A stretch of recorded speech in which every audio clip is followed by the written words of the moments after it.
Mettant en exergue une grosse polémique autour d'une réalité, celle de la torture au Cameroun. Est-ce un abus d'autorité ou simplement une réaction normale face à une action terroriste au Cameroun? On va se poser la question.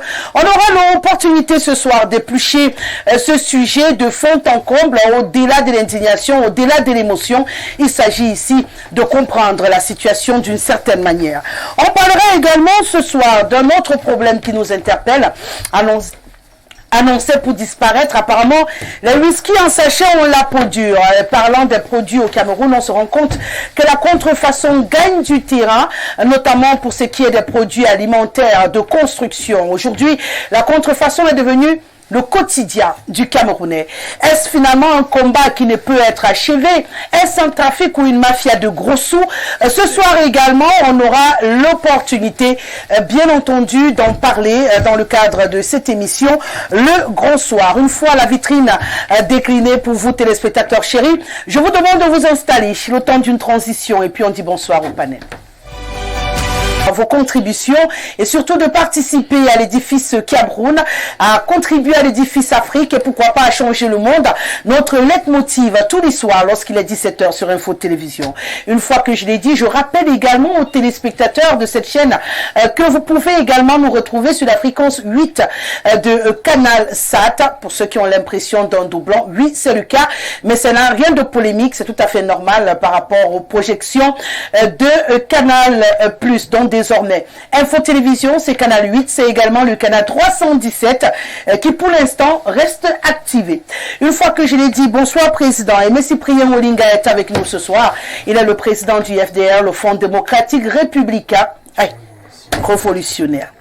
J'ai failli rebaptiser votre parti politique, Président. Merci d'être là encore ce soir. La révolution en marche? Bien entendu. Bonsoir, merci d'avoir accepté notre invitation. Merci de m'avoir invité. Bonsoir à vous-même, bonsoir à mes copanélistes, bonsoir à vos millions de téléspectateurs d'ici et d'ailleurs. Je voudrais dire un bonsoir tout à fait patriotique et particulier à tous les révolutionnaires, les militants et sympathisants de mon parti, le Front démocratique révolutionnaire du Cameroun, bien entendu. Il s'agit bel et bien du Front démocratique révolutionnaire. C'est pas le Front démocratique républicain. Bien sûr. Je voudrais également faire un vrai coucou à nos compatriotes de la diaspora. Pourquoi? Parce que ces derniers temps, je reçois beaucoup de réactions et d'encouragements d'une grande majorité de nos compatriotes de la diaspora qui semblent avoir très bien compris que c'est nous qui sommes sur la bonne voie, parce que nous parlons de révolution et de refondation, et que nous avons gardé le cap depuis 30 ans, nous n'avons pas changé, nous sommes restés focus sur notre objectif. Je crois qu'ils nous le rendent maintenant, ils nous encouragent, ils sont davantage intéressés à se joindre au combat, et ça c'est un bon signe également de ces compatriotes. Bien entendu, sur le plan intérieur également, j'ai pu faire un certain nombre de descentes sur le terrain ces derniers temps. Je dois avouer que là-bas également, le peuple est très mobilisé et surtout attaché aux idéaux de la révolution que nous défendons, parce que il estime effectivement que lorsque un pays a été aussi déstructuré, aussi détruit par autant d'années de malgouvernance, il n'y a qu'une révolution qui peut le redresser, et nous en sommes fiers. Nous sommes fiers du combat que nous menons. Nous demandons aux Camerounais de continuer davantage à se mobiliser autour du FDR et des idées que nous incarnons, parce qu'au bout, et en 2025, le changement nous attend. C'est ce que nous vous souhaitons, Président, dans votre combat. On va également dire bonsoir sur ce plateau à un autre invité, chez lui, bien entendu, c'est Jacques Léonce Awono qui est avec nous. Il est juriste. C'est toujours important d'avoir les informations sur ce que dit la loi dans le cadre de certaines thématiques, et l'avoir à notre portée nous fait toujours du bien. Bienvenue, Jacques. Bonsoir, Zali, et bonsoir aux millions de téléspectateurs d'Info Télévision. Bonsoir à mes co-discutants du soir. C'est un plaisir d'être là une autre fois. Merci de m'avoir passé l'invitation. Je voudrais saisir l'opportunité pour saluer la jeunesse camerounaise en général, mais plus particulièrement la jeunesse de l'Aldekié. Vous savez, j'ai été choqué de lire une pancarte, une affiche lors du retour triomphal de l'homme providentiel. où la jeunesse disait, la jeunesse de l'allée qui dit souhaite la bienvenue à monsieur Paul Biya. J'ai vraiment été choqué de voir cette jeunesse-là. Pourquoi vous êtes choqué, Jacques Léonce? J'explique pourquoi j'ai été choqué. J'ai été choqué de voir cette jeunesse-là qui continue quand même de se laisser berner. J'ai été choqué de voir cette jeunesse qui ne réussit pas à comprendre que elle a du potentiel et qu'elle ne devrait pas servir à ça. Lorsqu'on est dans un pays qui compte 70% de la jeunesse, c'est pas à ça que la jeunesse devrait servir. La jeunesse ne doit pas servir à faire foule. Elle ne doit pas servir à faire la masse. Lorsqu'il faut aller recevoir quelqu'un de 92 ans qui est au pouvoir depuis 42 ans, alors que certains parmi eux n'ont que 20 ans, donc même pas la moitié du temps mis par ce monsieur au pouvoir, il y a un problème. Est-ce que nous sommes encore dans un pays sérieux? Est-ce que cette jeunesse-là prend conscience de ses potentialités dans un pays comme le Cameroun? Bon, où elle a 70% de la population. Donc, je crois que chaque fois que je vois cette jeunesse manipulée de la sorte, lorsque je vois cette jeunesse, et le problème n'est plus au niveau du bureau. C'est pas un débat, c'était bonsoir, Jacques Léonce. Je conclue. Le problème n'est plus au niveau du bureau. Le problème est au niveau de cette jeunesse elle-même. Pourquoi elle n'arrive toujours pas à comprendre qu'elle a du potentiel peut-être nécessairement exploité pour changer la donne. Partie de la jeunesse qui semble ne pas avoir de problème. Parce que je ne suis pas sûr qu'autant que nous aurons les mêmes problèmes, Jacques. Oui, mais voilà. je suis totalement d'accord que c'est 90% de cette jeunesse qui connaît les mêmes problèmes. C'est 90% qui passe autant à jouer au pari foot, qui passe autant à fumer ce qu'on connaît et tout, qui passe autant dans les bars, qui ne suit pas les débats télévisés comme celui que nous sommes en train de faire, les débats importants, éducatifs. C'est cette jeunesse-là qui constitue 90%. Donc, c'est à cette jeunesse, dans les 90% de cette jeunesse-là que je parle et qui me choque à chaque fois que je la vois manipulée de la sorte. Merci d'être là, Jacques Léonce Awono, sur ce plateau encore ce soir. On va accueillir Raoul Fouingassam. C'est la première dans le cadre de cette émission et sur ce plateau. C'est un plaisir de vous accueillir ici. On le rappelle, vous êtes secrétaire permanent chargé des affaires juridiques. Je ne sais pas si on dit le BAHU, mais c'est bien sûr l'ONG bénévole en aide humanitaire, juridique et judiciaire. Vous serez donc la voix de la société civile ce soir. Merci d'avoir accepté notre invitation. Bienvenue. Merci à vous. Bonsoir Rosalie. Bonsoir aux chers frères que je retrouve avec beaucoup de joie autour de ce plateau. Bonsoir à nos millions de téléspectateurs qui nous font, n'est-ce pas, l'insigne amitié de regarder, de suivre cette émission dont la valeur intrinsèque, dont la valeur intellectuelle, la plus-value qu'elle apporte à la société camerounaise n'est plus à démontrer.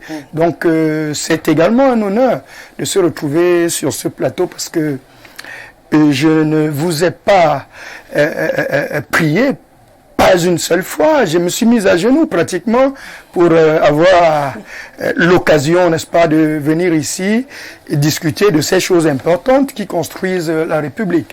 Nous sommes donc une jeune, entre guillemets, république en construction. Parce que cette république est en construction, nous pensons que avoir du temps pour les balades devrait être une injure, une insulte aux valeurs que nous portons.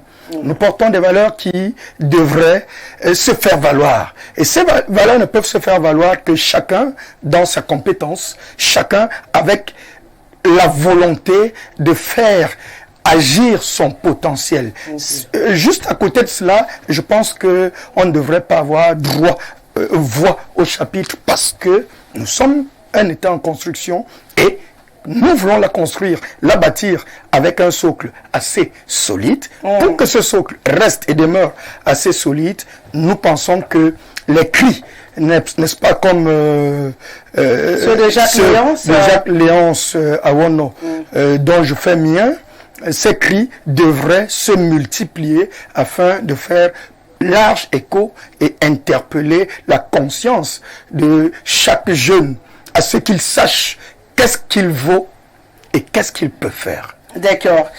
Merci d'être là, Raoul Foué Ngassama. Et on va accueillir Simon Bila également sur ce plateau, l'ancien ministre du Travail. Aujourd'hui, toujours, parce que j'aime bien dire l'UPC, c'est toujours militant cadre de l'Union des populations du Cameroun. C'est un plaisir de vous accueillir encore sur ce plateau. Bienvenue. Merci, Rosalie, merci beaucoup. Je salue le panel, je salue, disons, le Cameroun, le monde qui nous suit tout le temps que nous sommes là. Et c'est une occasion aussi de dire que nous voulons répondre à certains questionnements sur notre passé. C'est pourquoi nous avons lancé un aperçu. Ah non, rassurez-vous, je devais arriver là, monsieur le ministre, ne vous inquiétez pas, je ne pouvais ne pas faire allusion à ce livre que vous venez de commettre, UPC lutte sur tous les fronts, voilà, de Simon Bila. C'est désormais disponible, on peut voir le crabe de l'UPC bien dessiné derrière.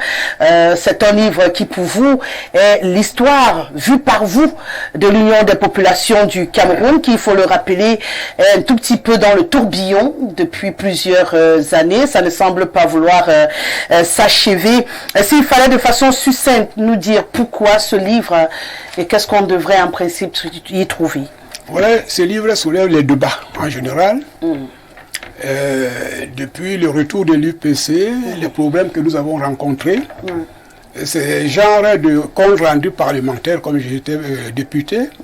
Et il faut rendre compte encore ce qu'on a fait dans le gouvernement. On avait signé une alliance, succès ou échec. On a essayé de soulever tous ces problèmes et ça fera débat au niveau interne et externe. Parce que les Camerounais doivent plutôt connaître la vérité, ce qui s'est passé réellement. Là, c'est un jeune homme né à l'intérieur du PC. J'ai grandi dedans. J'ai vécu les événements. J'ai été acteur, j'ai été prisonnier, j'ai couru tous les risques. Et maintenant, quand l'UPC n'est pas dans un tourbillon, je m'excuse, c'est pourquoi il y a une lutte sur tous les fronts. Ça veut dire que les Camerounais en général, tous les partis politiques luttent pour le même but. Donc l'UPC, qui était le premier parti, qui a fait des alliances et qui a eu même à se battre avec le colon. Qu'est-ce que nous pensons des autres? Ça veut dire que nous ne voulons pas une politique qui vise une personne. Mais au-delà de l'intérieur de l'UPC, vous donnez également le regard placé dans l'UPC des autres partis politiques. Oui. Nous voulons être un parti qui se bat pour le Cameroun. L'objectif de créer un parti politique, pas pour faire chasser quelqu'un d'autre, mais pour prouver son projet de société. Et le parti au pouvoir doit accepter les critiques s'ils ont échoué ou ils ont réussi. Donc ce débat est ouvert dans notre brochure là. D'accord, disponible, où est-ce qu'on peut en trouver? On doit vous appeler, on doit m'appeler, qu'est-ce qu'on doit faire? Voilà. On peut m'appeler, on peut vous appeler. Il y a des stores un peu partout. À Ezeka, à Douala, ici à Yaoundé. D'accord. Voilà donc UPC lutte sur tous les fronts de Simon Bila. Je le réitère, désormais disponible au Cameroun. Comme lui-même il le dit, c'est mon père, je peux au moins accepter d'être le pont. Pour ceux qui veulent acquérir ce livre, n'hésitez surtout pas. Il y a toute l'histoire de l'UPC vue par l'ancien ministre, l'ancien député, tout ce qu'il a été au Cameroun, de Omiobe, le bâtisseur, en passant par le règne d'Aïdio, jusqu'à ce qu'ils appellent le péril sur la démocratie. Tout y est, franchement, dans ce bouquin. Je vous le conseille. Voilà, cet ouvrage, vivement. Bon, c'était mon instant coup de pouce. Merci. Merci à vous, monsieur le ministre, d'être là. Nous, si vous le permettez, nous, on va rentrer dans le cadre de cette émission. On a deux sujets épineux à manipuler ce soir. On va commencer par parler de cette contrefaçon. Je le disais à l'entame de cette émission, la contrefaçon a gagné tous les recoins. Dernier salué, premier à intervenir. Ça va permettre à mon cher Ismaël de faire le réajustement structurel. Je disais donc tantôt, on se comprend. Quand je le dis, ça n'a rien à voir avec la gouvernance. Il a très bien compris le message que je passe. En fait, je demande donc avec vous, je disais tantôt que la contrefaçon a gagné carrément le Cameroun. Plusieurs recoins sans contrefaçon, denrées alimentaires, denrées périssables, les matériaux de construction. On se retrouve avec des maisons qui s'effondrent, des aliments formulisés pour accélérer le mûrissement. C'est à tous les niveaux. On ne sait plus de quel côté on n'a plus de produits frélatés au Cameroun. Qu'est-ce qui peut justifier qu'on soit autant envahi par des choses qui nous mettent en danger et qu'on a l'impression qu'on ne peut rien faire ou on ne veut rien faire pour stopper le massacre? On ne peut rien faire, on ne veut rien faire. Je pense qu'on ne veut rien faire. D'accord. Vous savez, pour gérer un pays, d'abord c'est la sécurité. Tout ce qui se consomme à l'intérieur de ce pays devrait passer par un service qui suit. Aujourd'hui, toutes les portes sont ouvertes. Tous les débats sont lancés. Et on ne sait même plus qui dit la vérité, qui dit les mensonges. En ce qui concerne les produits inconsommables, c'est ce qui gagne le terrain. Au bord de la route, on trouve tout. Je ne sais pas qui finance le Cameroun, qui nourrit le Cameroun. Aujourd'hui, on nous donne tout ce qu'il faut prendre sans aucun contrôle. Nous avons notre ministre de la Santé. Est-ce qu'il a approuvé ce qui se vend au bord de la route? C'est un combat permanent. Donc, mais je pense que le Cameroun a beaucoup de choses à faire. Et surtout, il faut responsabiliser les Camerounais pour une certaine défense. Autodéfense, c'est que nous consommons les remèdes. Vous savez, bon, j'ai un ami qui est pharmacien, il m'a dit la vérité. Il semblerait qu'il y a des gens qui vont dans un pays qu'on ne cite pas ici. Vous pouvez ramener des conteneurs, des remèdes, ce que vous voulez qu'on vous fabrique. Donc, le Cameroun est vraiment en danger de mort.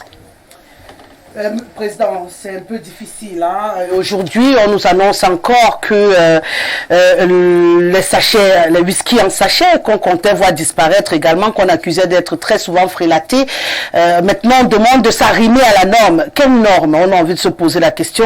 Lorsque l'on sait que les problèmes de formol dans les fruits, dans la nourriture, les planteurs et tout jusqu'ici, on ne réussit pas à mettre la main sur ces personnes-là. S'il fallait attribuer les responsabilités, ne sommes-nous pas tous responsables de ce qui se passe, ou on a moyen de pointer un doigt accusateur vers quelqu'un? Non, nous ne sommes pas tous responsables. Moi, j'ai horreur de cette façon qui tente à ne pas pointer le doigt accusateur là où il faut, mais où on veut responsabiliser tout le monde dans une affaire où il y a des véritables responsables. Je crois pour ma part que c'est l'État qui devrait et qui doit dans un pays normal réguler le fonctionnement de la société. C'est pas vous et moi, c'est pas le citoyen lambda qui doit mettre de l'ordre dans le pays. Vous savez, dans un pays qui est où la gouvernance est caractérisée par la corruption, j'insiste, et la malgouvernance, la prédation, on n'a pas besoin de porter les lunettes pour voir effectivement que c'est ça la source. C'est ça la source. La source, c'est quoi? Vous parlez du whisky en sachet, mais est-ce que vous pouvez... Entre autres, oui, bien sûr, parce qu'il y a beaucoup d'autres... Vous parliez du fer à béton, aujourd'hui, c'est la vérité. Il n'y a pas de vrai sans faux. Et je dois dire que même dans les pays développés, dans les pays avancés, il y a toujours la contrefaçon. Sauf que là-bas, les pouvoirs sont suffisamment regardants au point de traquer justement le faux pour que ce soit justement le vrai qui est droit de citer. Mais malheureusement, chez nous, c'est plutôt l'inverse. C'est-à-dire que lorsque vous êtes dans le vrai, vous avez même tendance à vous poser la question de savoir est-ce que vous ne ramez pas à compte au courant. Parce que ceux qui sont dans le faux, c'est eux qui prospèrent. Ceux qui font dans la ruse, la roublardise, la corruption, non seulement sont majoritaires, mais c'est eux qui prospèrent. C'est-à-dire que le système est taillé de telle sorte que quand vous voulez passer honnêtement, vous êtes vu comme quelqu'un d'extraordinaire. Hein, tout le monde vous regarde de côté pour dire, mais celui-ci, qu'est-ce que lui, là, il veut venir changer quoi? Et vous voyez que quand vous regardez cette cette contrefaçon, de manière holistique, vous verrez que la plupart des gens qui sont à la base de cette affaire, c'est pas le citoyen lambda, c'est des personnalités et des personnalités parfois très haut placées au sein du sérail. Intouchable. Et bon, merci bien pour le mot intouchable, monsieur le ministre. Bon, je ne sais pas s'ils sont intouchables. Et en réalité, si nous étions au pouvoir, il n'y a personne qui devrait être intouchable parce que la loi, elle est impersonnelle. Elle est impersonnelle et elle devrait frapper tout le monde. Et c'est ça que nous appelons l'état de droit. Et c'est pour cet état de droit que nous nous battons. Et de telle sorte qu'il n'y ait plus de personnes ou de personnalités dans ce pays qui se trouvent intouchables parce qu'ils occupent une fonction. Donc vous avez l'impression qu'on n'arrive pas à mener ce combat parce que la plupart des hauts responsables qui sont qui sont dans la contrefaçon, n'est-ce pas, sont des membres très haut placés au sein des institutions, des très hauts cadres du parti au pouvoir. Et ça leur donne une carapace de protection qui fait que même quand ils sont frappés par la loi, quand ils font dans le faux, personne n'ose aller les interpeller, personne n'ose pointer du doigt justement cette malgouvernance généralisée. Je dois dire, et pour le dénoncer d'ailleurs, que il faut que dans ce pays, on apprenne à respecter la norme.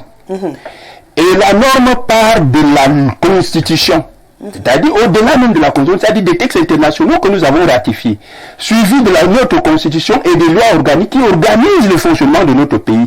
Il faut que ces lois, en attendant justement, parce qu'elles ne sont pas toutes bonnes, et il y a même de très mauvaises lois, mais pendant que nous sommes encore, nous, dans l'opposition, il faut respecter ces lois-là, en attendant que nous arrivions et que nous essayons de toiletter et de dégager ce qui ne va pas pour mettre en place des lois et des véritables lois qui vont consacrer l'état de droit. Et l'état de droit va protéger tout le monde. L'état de droit fera en sorte que lorsque les gens sont dans la contrefaçon qui est illégale dans un pays sérieux, et bien qu'ils soient interpellés et que la justice se prononce sur leurs méfaits. Je crois que c'est vers là qu'il faut aller.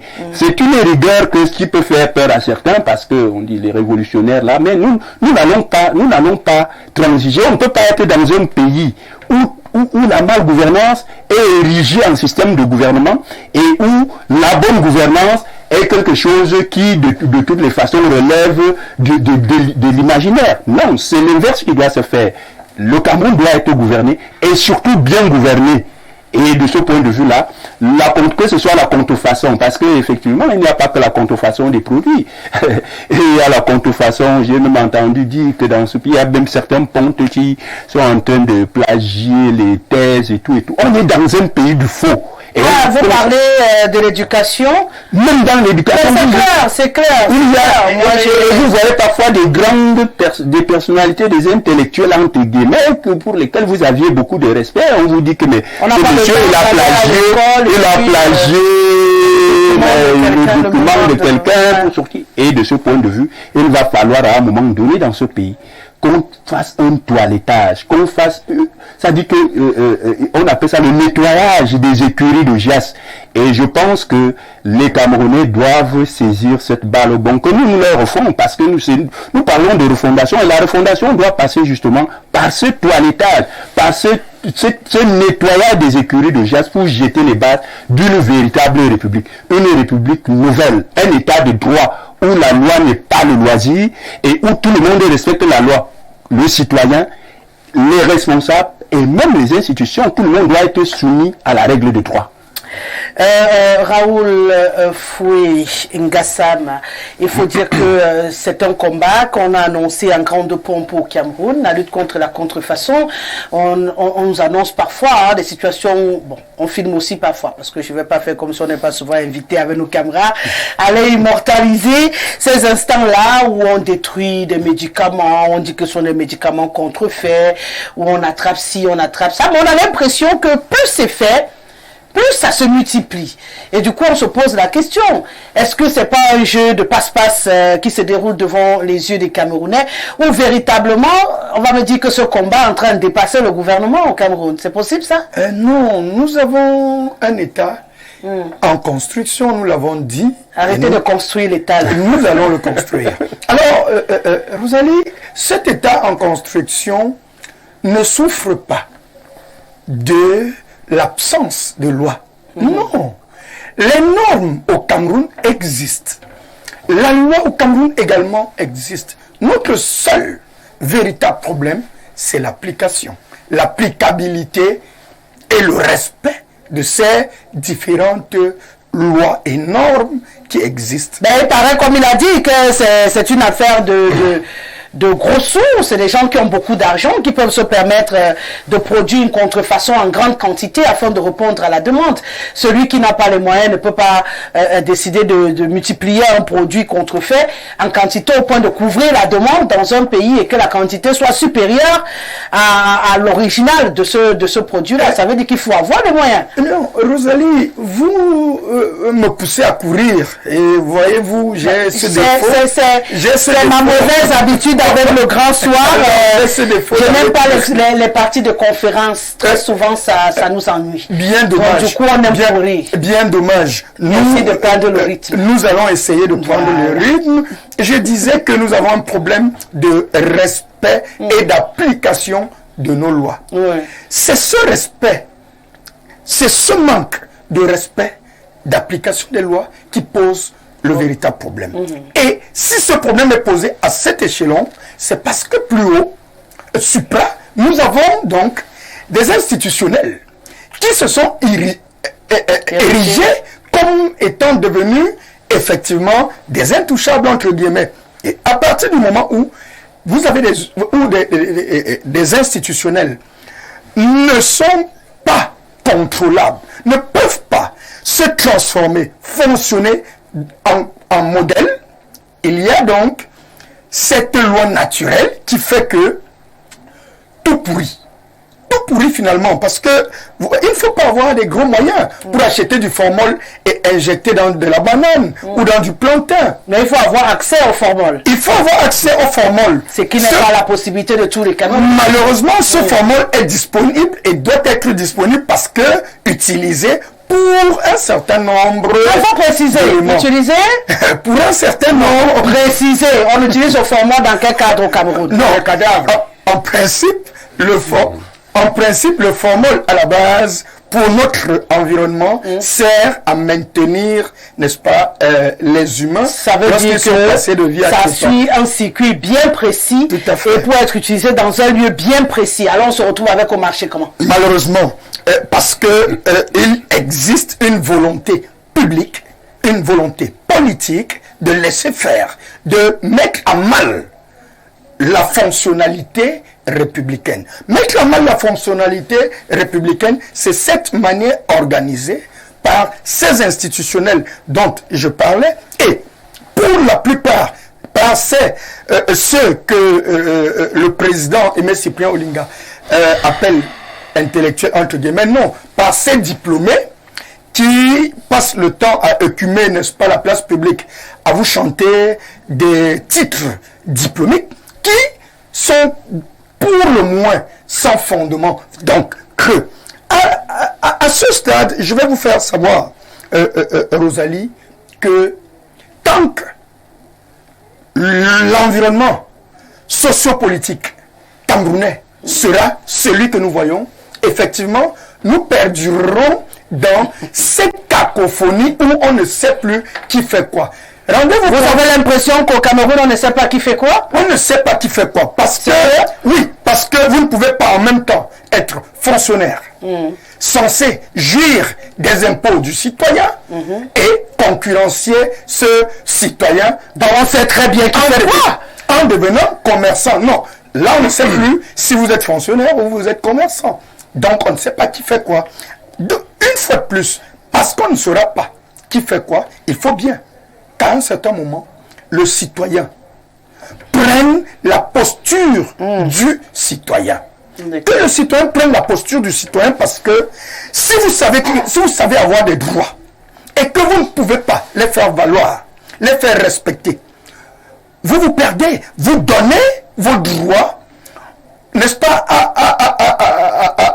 à l'oppresseur pour continuer à vous maintenir. On va respirer, Raoul. Non, on va respirer. Vous me permettez de... On va respirer. Je ne retire pas la parole respirer. Mais vraiment... Je vous invite à ralentir. Bon. Je veux vous relancer. C'est pourquoi je vous demande de respirer. Je me plie. Non, respirez. Ici, on se plie toujours. On ne court pas. Je viens de vous dire qu'on ne court pas. On n'est pas nulle part. On respire. Je vous ai posé une seule question. On a les problèmes de contrefaçon au Cameroun. Oui. On dit que c'est les gens qui ont beaucoup d'argent qui sont à l'origine. Comment on fait pour ramener les bons produits à portée des mains et se débarrasser de ces contrefaçons? Pour amener les bons produits à portée de main et se débarrasser de la contrefaçon, il faut appliquer les lois. Et on revient, n'est-ce pas, à la situation hantée. Ici, ce ne sont pas des gens qui ont beaucoup d'argent qui font ces choses. Ce sont des gens qui ont beaucoup de pouvoir, qu'il ne faut pas confondre. Il y a l'argent, oui, maintenant il y a le pouvoir de l'autre côté. Si vous êtes un juge, vous avez du pouvoir. Vous n'avez pas forcément de l'argent.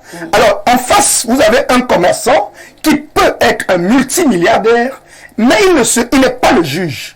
Il faut, à partir de ce moment, que le juge assume. Corrompre le juge. La raison pour laquelle il faut que le juge assume sa partie citoyenne de l'action publique. Afin d'empêcher aux commerçants véreux. Pour dire aux commerçants véreux, voici vos limites, monsieur. À partir du moment où vous l'avez franchi, voici ce que prévoit la loi. Et je fais application de cette loi en vous sanctionnant. Voilà. Vous voyez que vous y êtes arrivé. Jacques Léonce.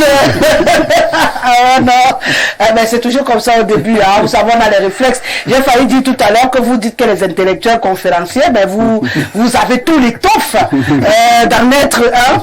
Jacques Léonce, on a un sérieux problème sur la table. C'est pas la première fois qu'on débat autour de ce problème de contrefaçon dans le cadre de cette émission, mais on a l'impression qu'on a beau mater sur ce plateau, on a beau se plaindre, on a beau crier, mais sur le terrain, c'est comme si désormais c'est normal. Hein. J'étais en train de faire un commentaire tout à l'heure entre un tout petit parfum qui a été offert, importé, et une grosse bouteille de parfum où il faut se verser toute la bouteille, et même là, dès que tu quittes la voiture pour atteindre le bureau, tu ne sens plus rien du tout.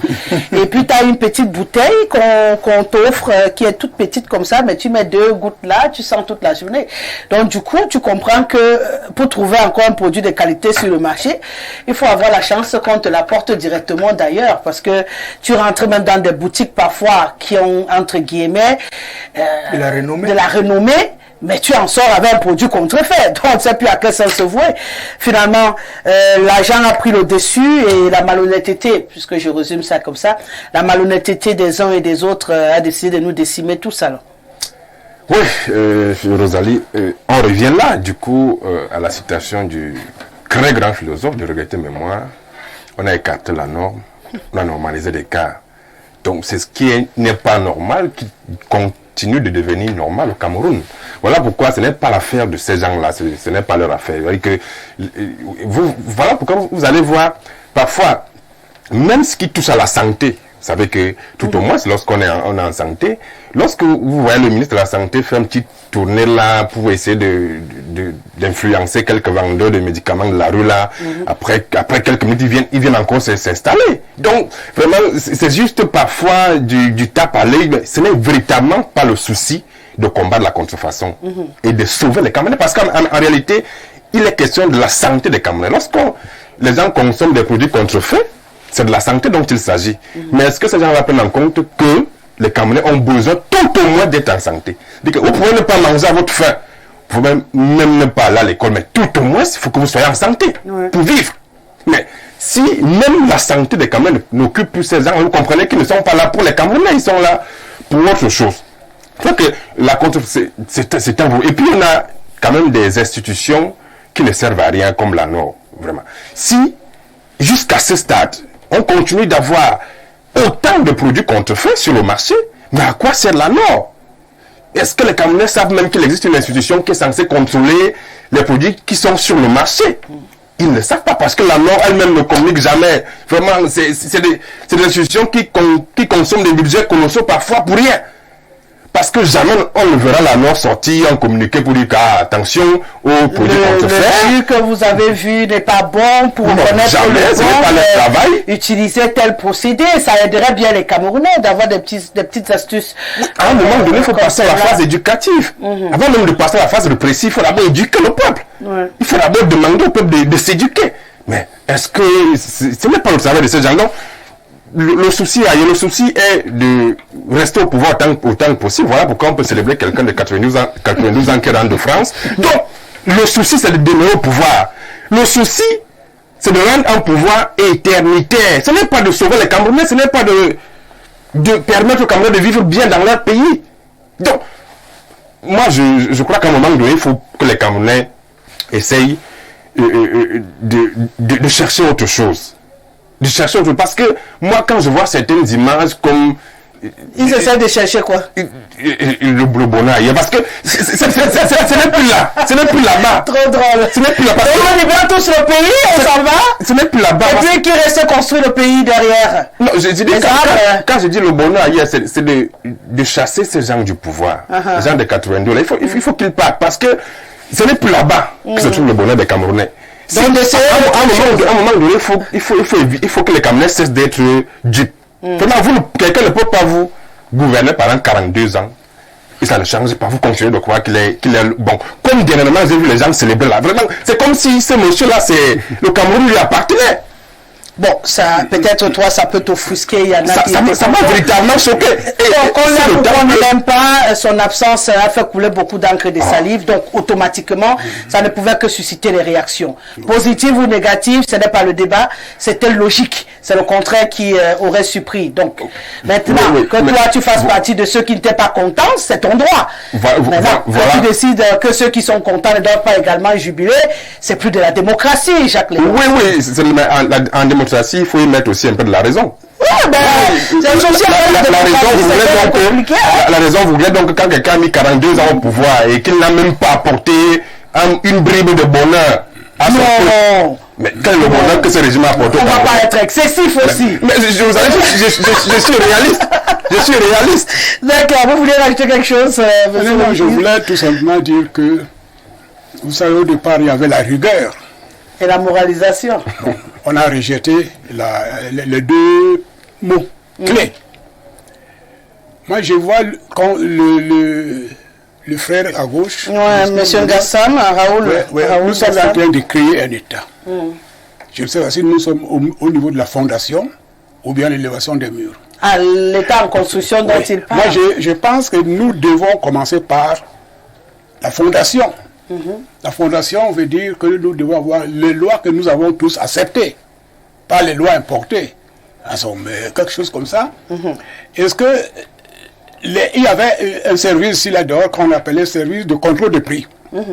À l'époque, ils pouvaient contrôler les prix, même le kilo de viande. Le service existe toujours, c'est le travail qui a un peu changé. Voilà. Donc, le Cameroun doit avoir une fondation. Cette fondation, peut-être, elle existe, mais nous ne l'avons pas encore achevée. Ce n'est pas l'âge. Parce qu'en politique, on fait un projet de société. Moi, je suis de ceux qui, à partir du moment où il y avait un projet de société, nous l'avons accepté. La déception, c'est quand on est à l'intérieur et on voit que implanter la vraie démocratie ne se fait pas. Donc, quand vous avez constaté des échecs, c'est parce que nous ne pouvons pas avoir une société qui s'assoit comme ça pour réfléchir sur notre présent, sur notre façon de vivre, sur l'avenir de nos enfants, sur la santé, etc. Mais il y a un ministère de la santé. On vend tout. Qui autorise qu'on vende ce que nous voyons là dehors? C'est là ce manque de rigueur qu'on comprenait au départ qui détruit tous les espoirs que nous avons. Je pense que on peut dire que tous les Camerounais sont responsables parce qu'on va dire que nul n'est censé ignorer la loi. Mais quelle loi? On le dit quand c'est vous qui avez choisi la loi. Mais quand c'est une loi qu'on vous a imposée, c'est difficile de tout retenir par cœur. Mais en dehors de ça, le Cameroun a des problèmes et nous courons un terrible risque. Non seulement que nous parlons de remèdes, mais il y a les problèmes de pièces d'argent qui ont disparu dans les conteneurs. Tout le monde le sait. Qui volait les pièces, on avait les preuves, ceux qui volaient ces pièces d'argent. Il y a un laisser-aller qui commence à être une catastrophe générale. Je ne sais pas comment nous devons aborder ce problème, dire la vérité, qui vous écoute. ne rien dire, tu vas parler quand? Alors là, le Cameroun est devant l'impasse. Si vous voulez dire trop de vérité, on vous dit attention, parlez comme ça. Hein? On vous dit comment vous devez parler. Pour plaire à tout le monde, par exemple. Mais je pense que quand vous autorisez la démocratie dans un pays, vous autorisez la création des partis politiques, vous devez accepter comment la démocratie doit fonctionner. La contradiction. La contradiction, voilà. Les débats ouverts, les critiques et les propositions. Bien sûr, j'aime souvent à le dire, c'est du débat qui naît la lumière. Ouais. Si on ne discute pas franchement, ceux qui nous dirigent ne pourront pas puiser ce qui est essentiel pour améliorer le quotidien des Camerounais. Donc c'est ce qu'on s'efforce de faire tous les soirs lorsqu'il est 17h, pour donner matière à ceux-là, que ce soit ceux qui sont là actuellement ou ceux qui viendront, pour ceux qui le souhaitent, qu'ils aient matière à améliorer le quotidien des Camerounais. C'est notre leitmotiv. On fait parler quelques téléspectateurs. Bonsoir Rosalie, bien vouloir dire au président Olinga que la révolution ne s'encombre pas des élections. Merci et bonne suite des missions. Il y a Macom Bienvenue qui demande le prix du livre que nous venons de présenter. Mbala Loba Ododi Nambam, ma rose préférée, tue-moi ce soir, tu es sublime. Ah, c'est d'exclamation en douane. Mbala Loba Ododi Nalam, hein? Nabam. Il y a quelqu'un qui peut m'expliquer. Et c'est que Mbana Loba, c'est au nom de Dieu.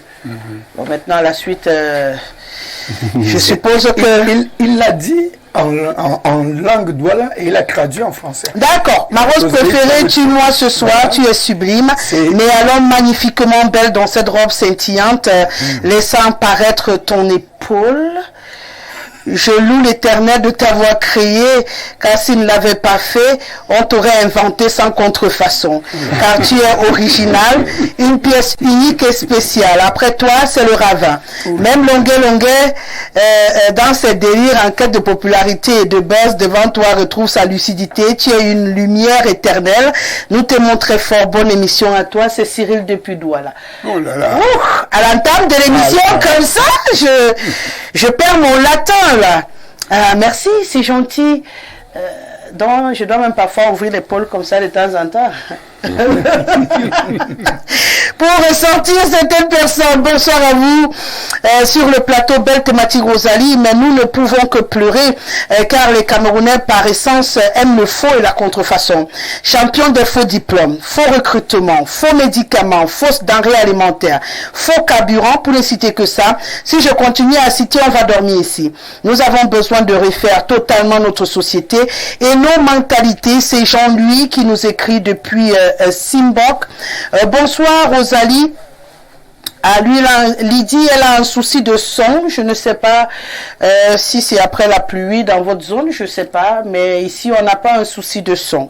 Bonsoir, très cher aîné. Oui, la contrefaçon est une affaire de gros sous. Cette contrefaçon continuera à exister. Le régulateur qu'on appelle la Nord ne fout rien, malheureusement. La top émission du Cameroun, c'est le Grand Soir. Achille Aimé, depuis Yassa, du côté de Douala. Merci d'être devant le petit écran ce soir encore. Bonsoir le panel, Rosalie. Moi je pense qu'il faut tuer tous les Camerounais et laisser les enfants de moins de 2 ans. Là ils reconstruiront ce pays. Ce pays ne vaut pas la peine, mieux vaut la mort. Théo Bidian qui nous écrit depuis Bolova ce soir.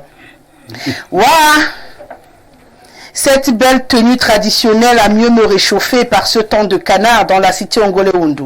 Mon ami Olinga, tout souriant, espérant envoyer le nom au village pour une retraite dorée. Je suis Thomas.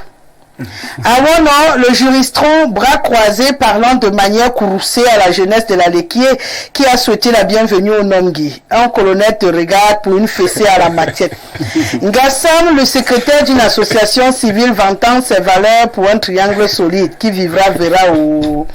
Pate, Megao, je te salue. C'est Thomas Massoc. IPC immortel. Mon triangle est cancérisé par un manque de volonté politique de la part des décideurs, manifestant un manque d'intégrité et de patriotisme dans un continent où les politiques publiques se posent avec acuité dans un système de corruption, laxisme, inertie, immoralité. Bienvenue la contrefaçon, dans différents domaines d'ailleurs de notre vie. Des constructions mobiles qui du jour au lendemain se transformeront en cimetières. Le faux médicament du fait de la précarité des revenus. Des compatriotes incapables d'aller en pharmacie ont créé une hydre du docteur qui se régénère avec plusieurs têtes et donnant du tournis au ministre de la Santé.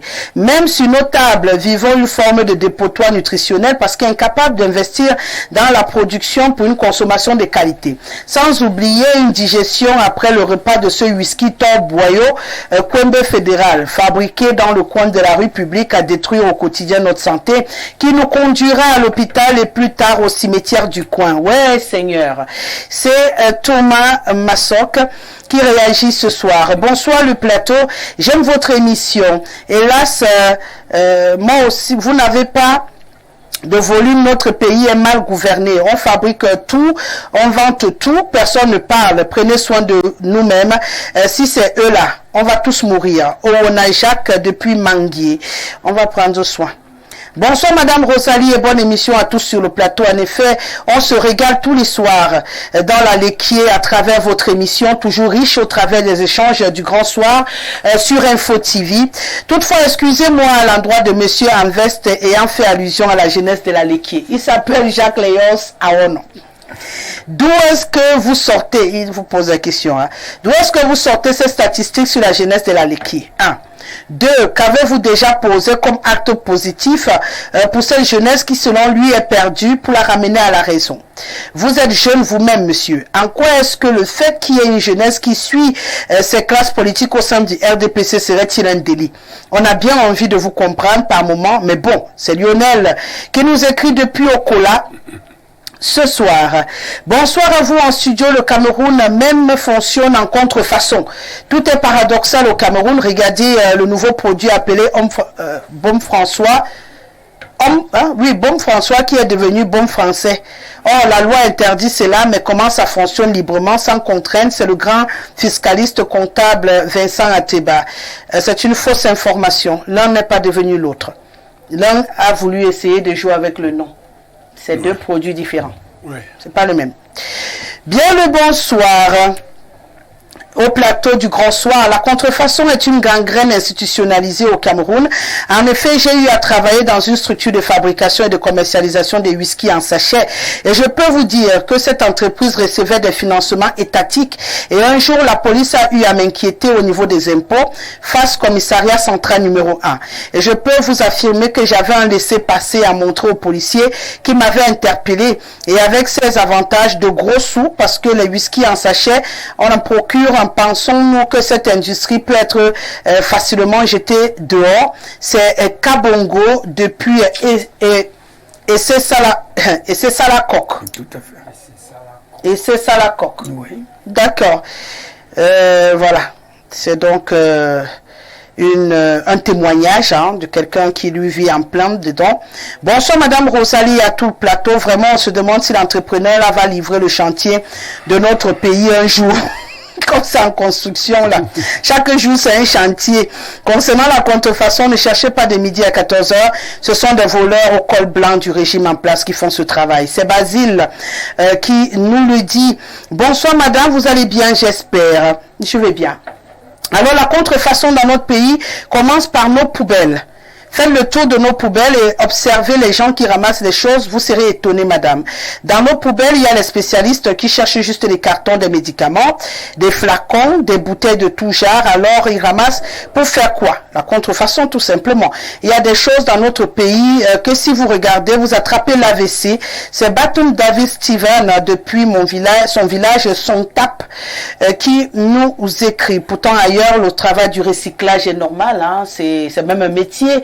Aller fouiller les poubelles, c'est ce qu'on appelle du recyclage. Mais quand c'est fait avec de bonnes intentions, voilà. C'est quelqu'un d'autre qui s'exclame aussi que Mbanalouba. Je sais pas, j'ai réveillé tous les doigts là ce soir. Bonsoir au panel du Grand Soir. La contrefaçon est un fléau qui est entretenu par les hautes personnalités de la République qui tirent les ficelles dans cette mauvaise gangrène. Il n'y a que nos ancêtres vers qui nous devons nous tourner pour demander de l'aide. Gilles Lerard qui nous écrit.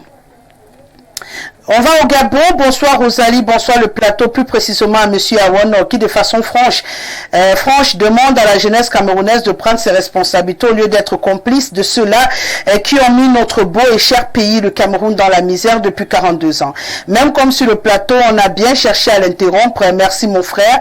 C'est Mouté Emmanuel depuis le Gabon, Libreville. Ouais, est-ce qu'on crée le débat alors dans mon débat? Même Awon on sait. Awon on sait que on ne crée pas le débat dans mon débat. On dit bonsoir, on dit 2 phrases, on avance. Si on dit bonsoir, après on bavarde beaucoup, c'est compliqué. Bonsoir Rosalie, simplement ce pays me dépasse car tout est sous contrefaçon, y compris les hommes politiques. Donc on va faire comment? Même les soi-disant intellectuels ont foutu le camp. Bonsoir Rosalie et à ton panel. Tout ce qui est dehors est faux. Faux sang, fausses fesses, faux médicaments, faux diplômes, faux billets. Même les humains sont faux, tellement ils sont malhonnêtes. La contrefaçon prospère uniquement parce que le terrain est fertile pour ce type d'acte. Tant que l'on paye les impôts et taxes, tout est permis. Allez, on va marquer une plage publicitaire dans le cadre de cette émission et puis on revient pour la suite.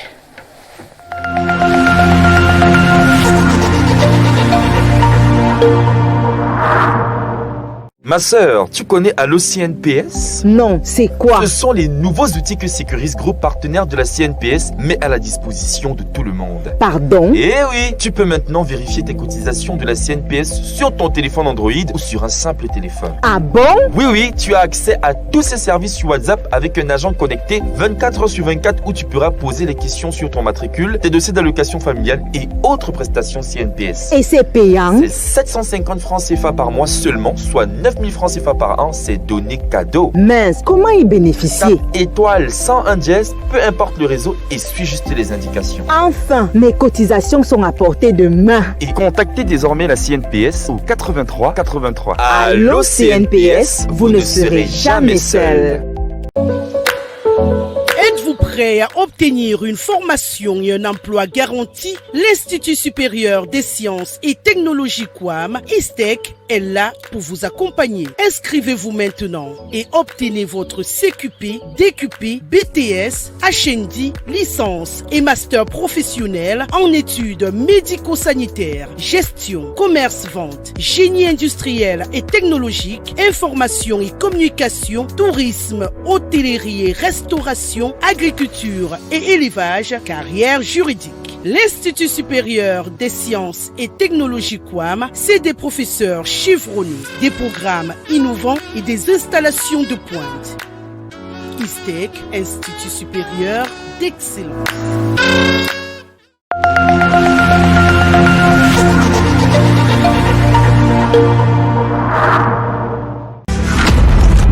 À vous la parole, votre émission de Face à Face sur Info TV reçoit ce vendredi le secrétaire général de l'Union des populations du Cameroun, Sylvestre Lebel Nyek-Nyek.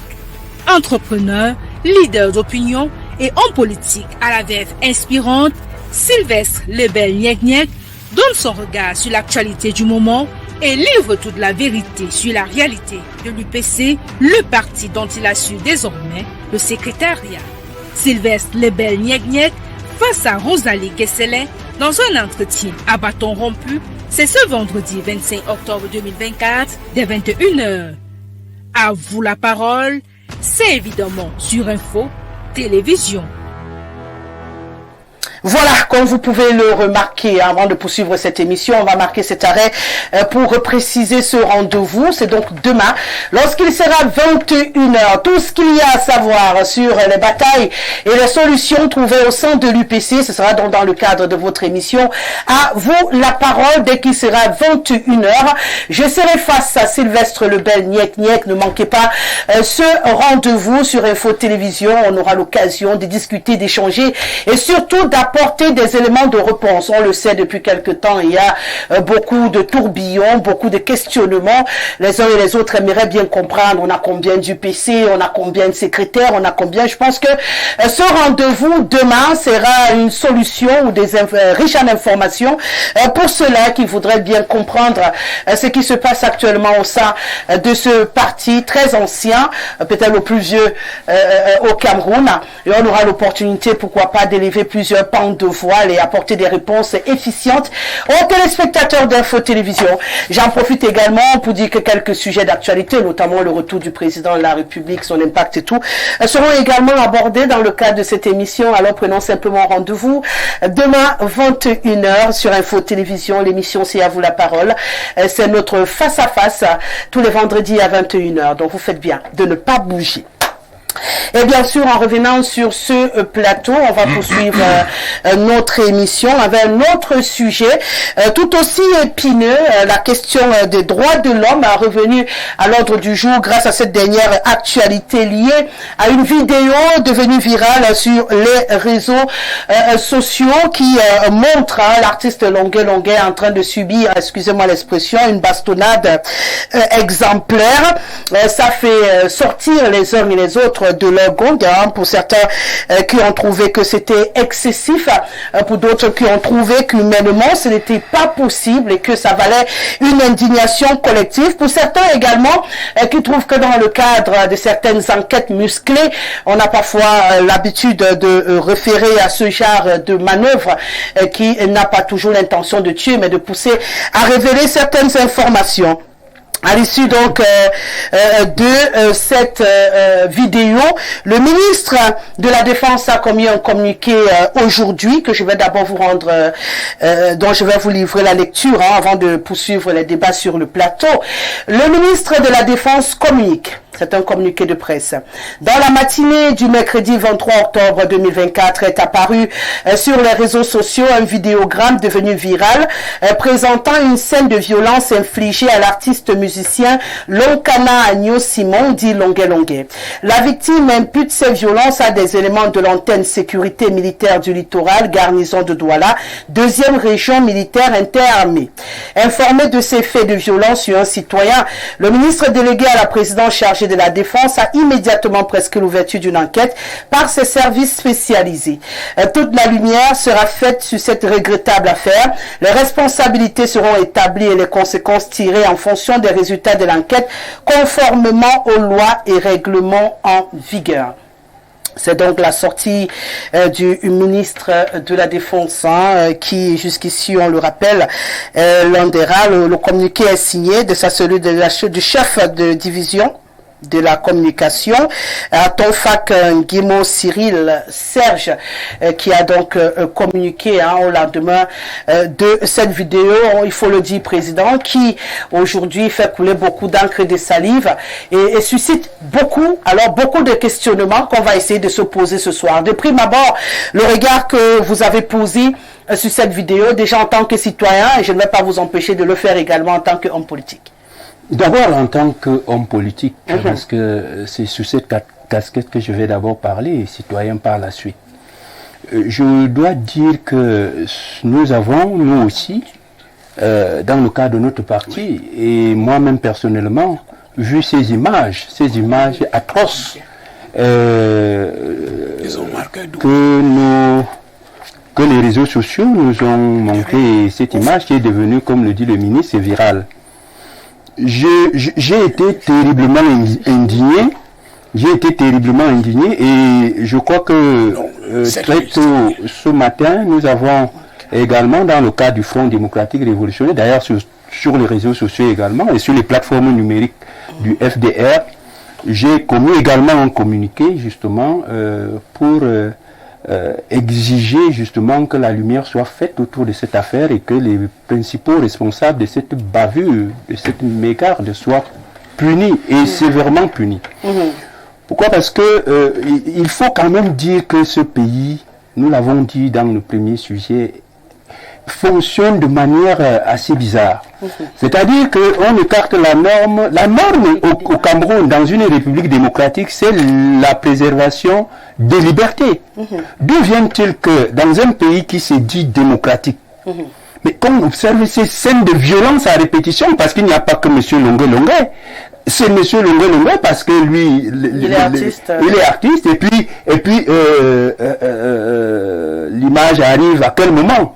Et il faut se poser des questions qu'on doit se poser. C'est-à-dire que 2019, est-ce que c'est pas programmé également dans un objectif bien précis? Alors, on a envie de se poser toutes ces questions ce soir. Non, et même si c'est dans un objectif bien précis, cela démontre effectivement que nous sommes dans une phase de rupture.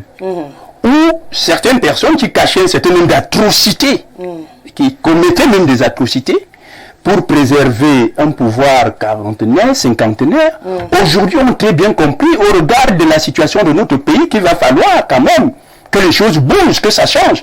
Et il faut que ceux qui étaient cachés autrefois soient montrés à la face du monde, pour que les gens comprennent le caractère répressif et tyrannique du système qui nous gouverne. On nous parle de démocratie.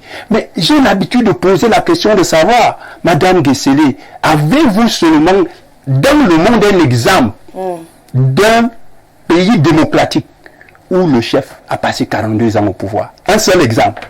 Ou le lien avec ce qu'on observe? Le lien, justement, il est évident. Donc, un président dû au pouvoir, on commence à fouetter les gens qu'on accuse de certaines choses. Laissez-moi vous dire l'évidence, parce qu'il faut être minimalement ça. Même quand on est poltron, on voit là où je vais arriver. Non, je ne vois pas. Je peux vous dire. Là où je vais arriver, donc, c'est pour dire, en réalité, que comme il n'existe pas dans le monde, un président de la République, dans un pays démocratique, j'insiste, qui a passé 42 ans, ça veut dire que notre démocratie, entre guillemets, fonctionne à la machette. Et justement à la matraque. C'est-à-dire qu'en réalité, on dit au monde que nous sommes une démocratie, les gens sont libres, il y a la liberté d'expression, mais quand vous osez, et d'ailleurs, j'ai un ami, entre guillemets, du régime qui a l'habitude de dire le Cameroun est un pays libre, mais les gens sont obligés justement de s'exprimer librement, mais c'est ce qui se passe après l'expression libre, qui, ma foi, vous amène à comprendre que en réalité, il n'y a pas de démocratie. Donc, on a maintenu un pouvoir pendant longtemps en cachant les atrocités que ce pouvoir faisait en back-office pour se maintenir. Mais on disait que c'est parce que le peuple, et je suis parfaitement d'accord avec ce que Léon disait tout à l'heure, parce que vous avez des jeunes qui n'ont pas d'emploi, qui passent des journées entières à jouer au premier, mais qui vous disent quand même qu'ils sont contents que le président, oui, nous sommes contents qu'il ne soit pas mort, mais et puis, depuis 42 ans, vous n'avez rien, vous allez avec des pancartes pour dire, ça veut dire que vous êtes fiers d'être dans le chômage, d'avoir 40 ans sans avoir travaillé, mais d'avoir des grands-papas de 100 ans qui restent aux affaires. Non, ça veut dire que on a formaté les esprits. Ces jeunes savent pertinemment que si un d'eux parfois dans cette foule bizarre dit non, nous avons besoin d'autre chose, vous avez encore à l'esprit l'exemple de Ngombe, le jeune de Douala. Du jeune de Douala qui a osé simplement dire qu'il faut que les choses bougent en 2020. Et vous avez vu comment il a été déporté de Douala à Yaoundé. Donc, les jeunes aujourd'hui sont en train de raser les murs. Ils savent que si vous osez dire ce que les autres disent tout bas, vous allez connaître le sort de Longue. On va vous amener dans des centres de torture, on va vous frapper le plat de la machette sur les plantes des pieds, et on va vous molester. Et si vous n'avez pas de chance, vous sortirez pour simplement de là pour le cimetière. L'exemple de M. Zogo Martinez est encore frais dans nos mémoires. L'exemple de mon propre père, dans cette volonté qui consiste à dire que quand vous avez quelqu'un comme Olinga, parce que moi je n'ai pas peur, et j'ai dit souvent, un révolutionnaire n'a pas peur. Et c'est ce courage que je veux que les Camerounais aient pour comprendre que, pour que les choses changent, il faut être courageux. Et le courage, ce n'est pas l'absence de peur. C'est la capacité justement à surmonter la peur. D'accord. Et quand on sera à ce niveau-là, j'ai dit que les choses ont déjà commencé à sortir. Moi-même, j'ai été 2 fois en prison, 2008, 2011, on m'accusait de tentative de coup d'État. Bon, peut-être que j'ai pas été fouetté à la machette parce que je m'appelais M. Olinga et j'étais le leader, mais j'ai subi des tortures que vous ne pouvez pas imaginer. C'est-à-dire passer 48 heures, par exemple, sans manger, passer 48 heures sans boire de l'eau, passer presque 1 mois sans prendre de bain. Alors, ça aussi, c'est des tortures. Nous avons 48 heures, on jeûne souvent, hein, donc ça... Bon, ça 48 heures, ça fait quand même 2 jours. Ouais, et ça doit être... Mais c'était donc pas volontaire. D'accord. Et je voudrais chuter en disant que lorsque on applique la dictature dans un système qui, aux yeux du monde, clame la démocratie, c'est du banditisme. Parce que les démocrates... Moi, je suis en disant que les dictatures s'assument. Si vous êtes un régime dictatorial, dites-moi que vous êtes... On connaît les exemples des dictatures. Vous ne pouvez pas tromper l'opinion nationale et internationale que vous êtes une démocratie, mais appliquer des règles des États que je ne vais pas citer ici, et tout le monde peut citer à profit. D'accord. Raoul, je suis encore en train de prendre la perception primaire que vous avez de cette vidéo-là, avant qu'on puisse rentrer dans les questions qui peuvent se poser après la sortie de cette vidéo. La première impression que vous avez, c'est de la douleur citoyenne. Je me suis senti insulté, déshumanisé en observant cela. Vous savez, nous autres qui avons connu de la torture parce que nous y sommes nés, quelquefois on accepte que cela nous arrive à nous. Mais lorsque c'est le prochain qui subit ce type de torture... On fait comment pour naître dans la torture?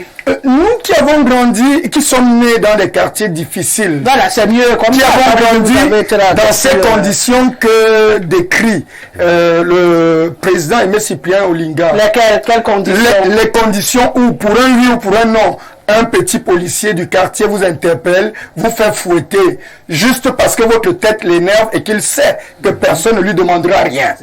Cela s'est passé, nous avons subi juste toute notre vie. Du coup, cela nous a fortifiés, cela nous a menés à être des hommes qui assument aujourd'hui. Sauf que nous acceptons d'assumer, refuserons avec la dernière énergie de voir quelqu'un d'autre d'autres citoyens subir ce type de déshumanisation. Ce sont des actes et je vais saluer d'ailleurs la promptitude du communiqué signé par le ministre monsieur Betty Assomo, qui là a joué son rôle. On sait, il sait. C'est l'un des ministres au Cameroun qui essaie de se battre. Qui fait son job. Alors, qui fait le job. Il sait que ça se passe. Il fait le job. Il sait que ça se passe. Tous ici présents, nous savons que ça se passe. Sauf que, lorsque cela prend cette tournure que nous voyons, il y va de l'image. Enfin, lorsque c'est divulgué. Il y va donc de l'image. De l'image d'une république que nous refuserons de voir quelques petits oiseaux traîner au sol et dans la boue. Ceci, c'est traîner l'image de l'autorité camerounaise, de la République dans la boue. Et nous ne pourrons pas accepter cela. Nous l'acceptons dans nos cellules. Nous le voyons, nous subissons, nous assumons. Mais lorsque cela arrive à ce niveau, à cette dimension, je parle en tant que défenseur et promoteur des droits humains, mais là, je pense que l'un de ces gars mérite le poteau. Qu'on appelle à cultiver les autres, qu'on dise parmi ces tortionnaires, voici le chef de file. Nous le mettons au poteau parce que il a traîné dans la boue la République du Cameroun.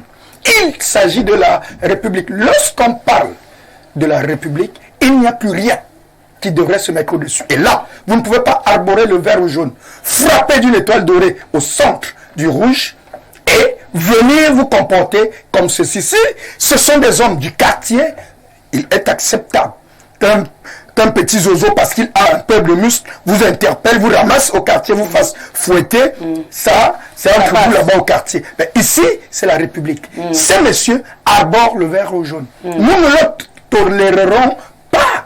Ça continue. Il est interdit et inacceptable. Cette douleur, Rosalie, nous ne pouvons pas l'exprimer ici. Mais nous ne laisserons pas passer cette fois. Ok.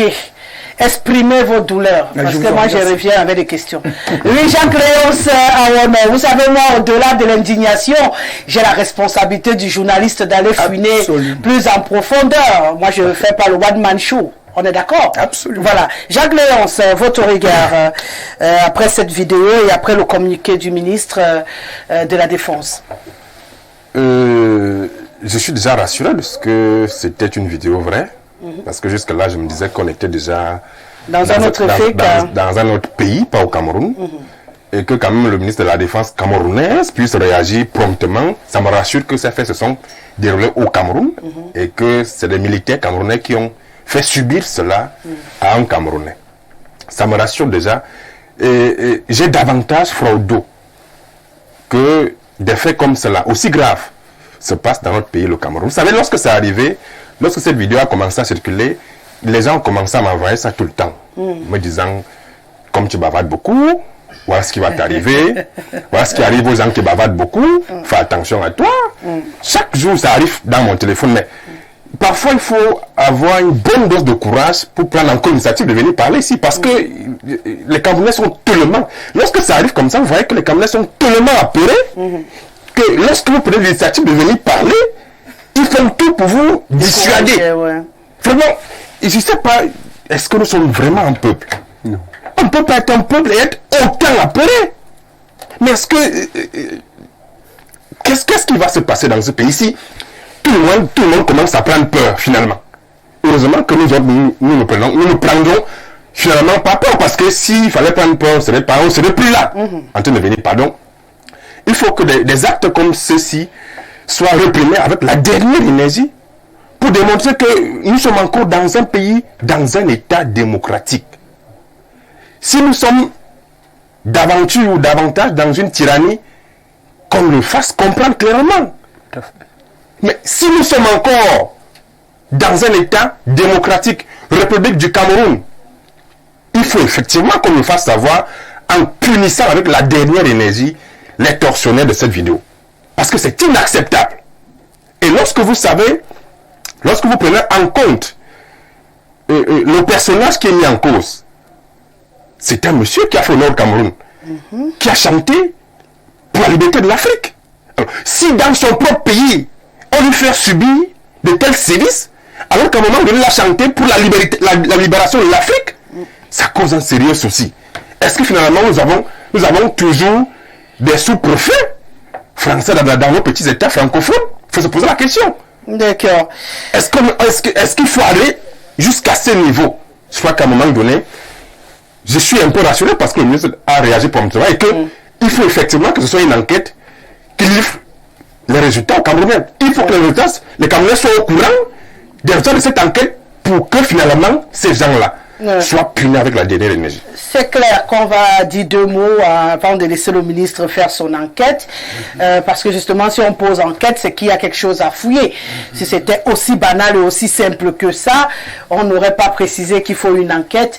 Monsieur le ministre, votre regard après avoir vu cette vidéo et surtout la sortie du ministre qui apparemment la promptitude rassure un peu les Camerounais qu'il y a encore des gens qui veillent au grain.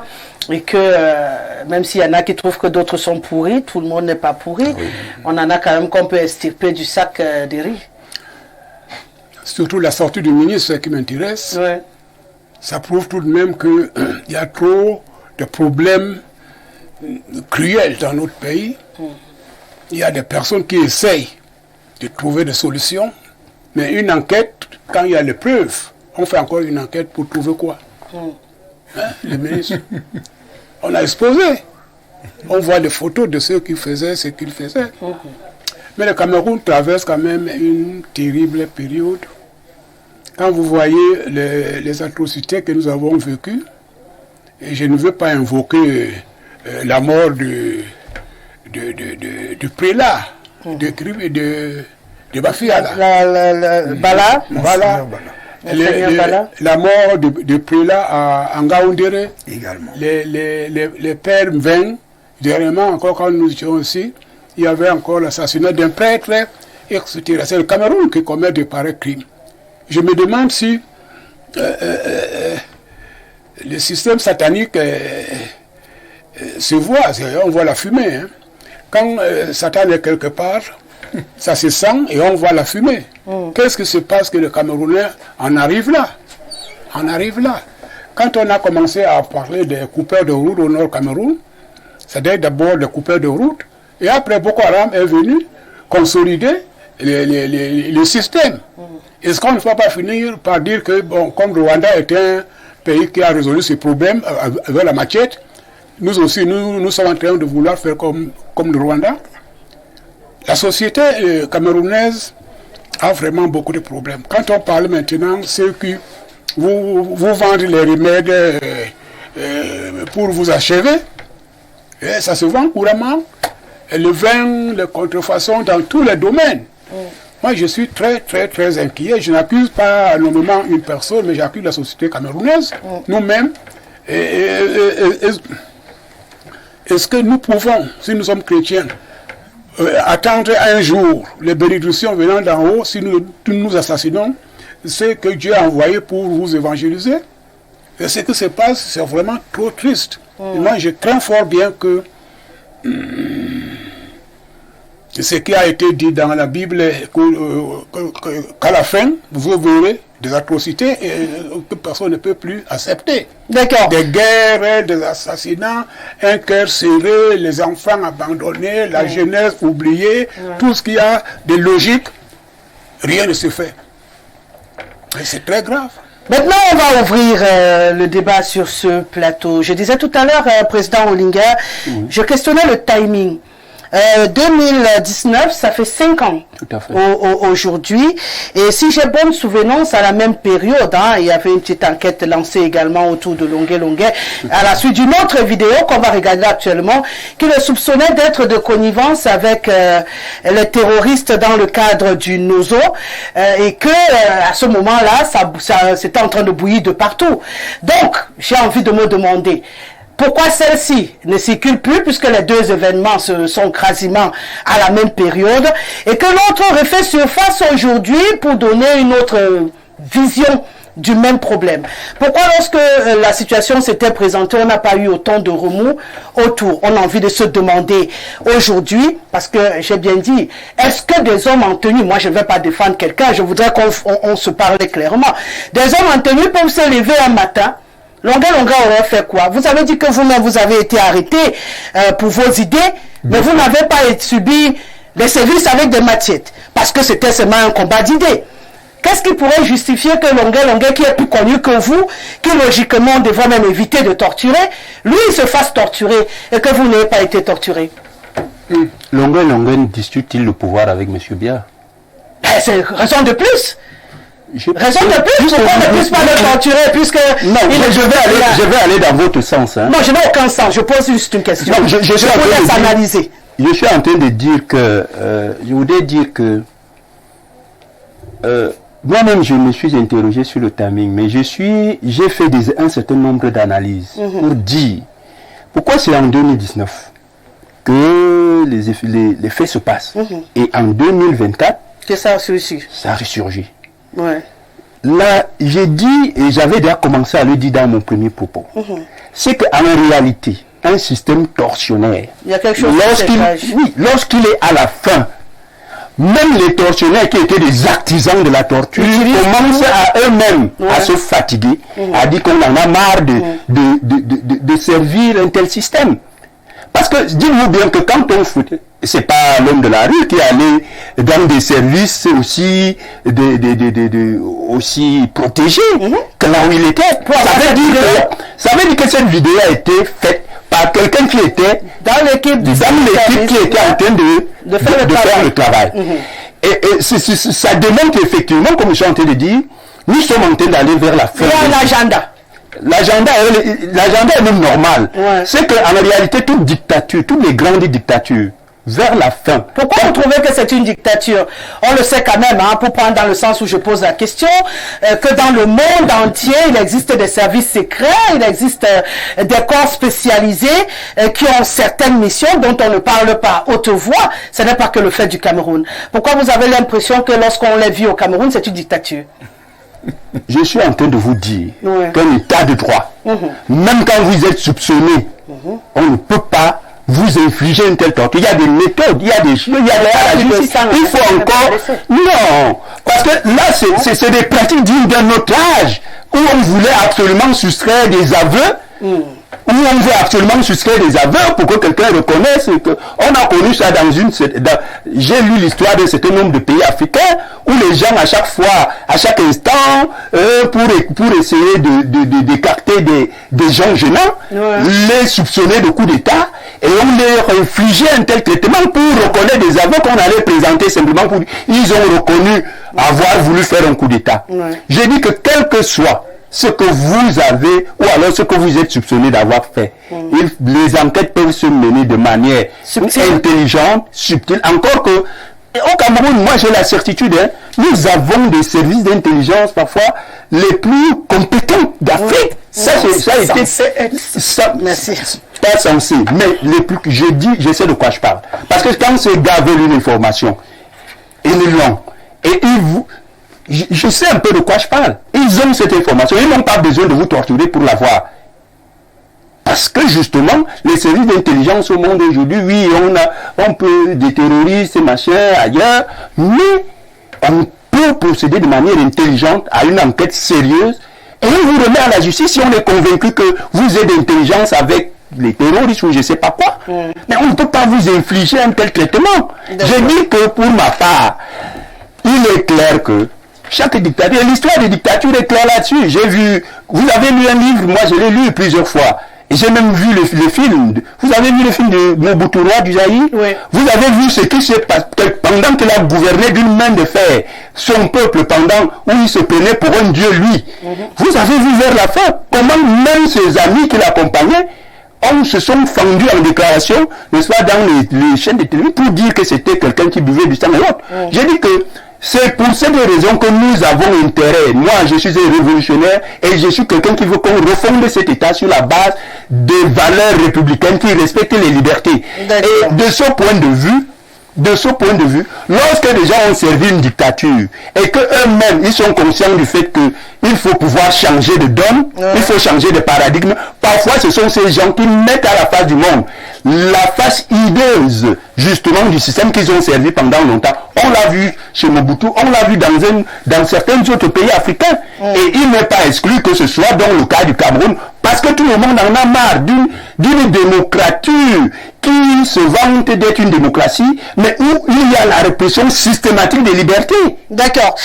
Jacques Léonce à Ouono, c'est clair que si on vous attrape pour vous fesser simplement parce que vous avez parlé, je serai la première à prendre des pancartes pour marcher au Cameroun. Parce si on ne vous faites pas vous-même avec non, je n'ai pas de soucis et je n'ai pas d'inquiétude à ce niveau-là, mais j'ose encore croire qu'on ne prend pas quelqu'un sans raison, sans même une demi-raison, vraiment une raison entière, et qu'on ramasse quelqu'un au hasard un matin et on se retrouve en train de fesser. Ça veut dire que le ministre a raison de dire, je soulève juste pour dire qu'il a raison de dire qu'on doit mener une enquête, parce qu'on ne peut pas se dire que des éléments de force de défense formés en dehors de nos parents, qui dans le temps, on savait dans tous nos quartiers, les enfants qui étaient un peu têtus, on appelait tout le parent qui est dans l'armée pour fouetter un peu. Nous tous on a vécu ça, mais il ne te fouettait pas pour te tuer, on le sait. Donc c'était pas de la torture, tous on est passé par là, et ça évitait au moins qu'on ait beaucoup de délinquants à notre temps.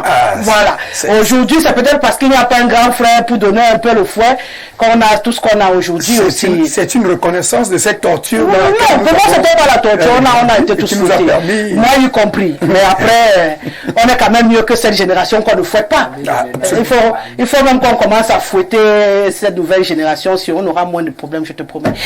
Je demandais donc à Jacques Léonce, le ministre a raison de demander qu'une enquête soit ouverte, parce que c'est clair que fouetter des Camerounais à la matière, même si je me rappelle avoir vécu ça dans certains commissariats il y a plusieurs années, c'était quelque chose de logique. Alors j'ai envie de me demander aujourd'hui, pour ceux peut-être qui regardent cette image et qui ont l'impression de découvrir quelque chose d'extraordinaire, est-ce qu'on ne fait pas un peu trop de bruit sur quelque chose qui finalement peut-être au fond ne mérite pas autant de bruit?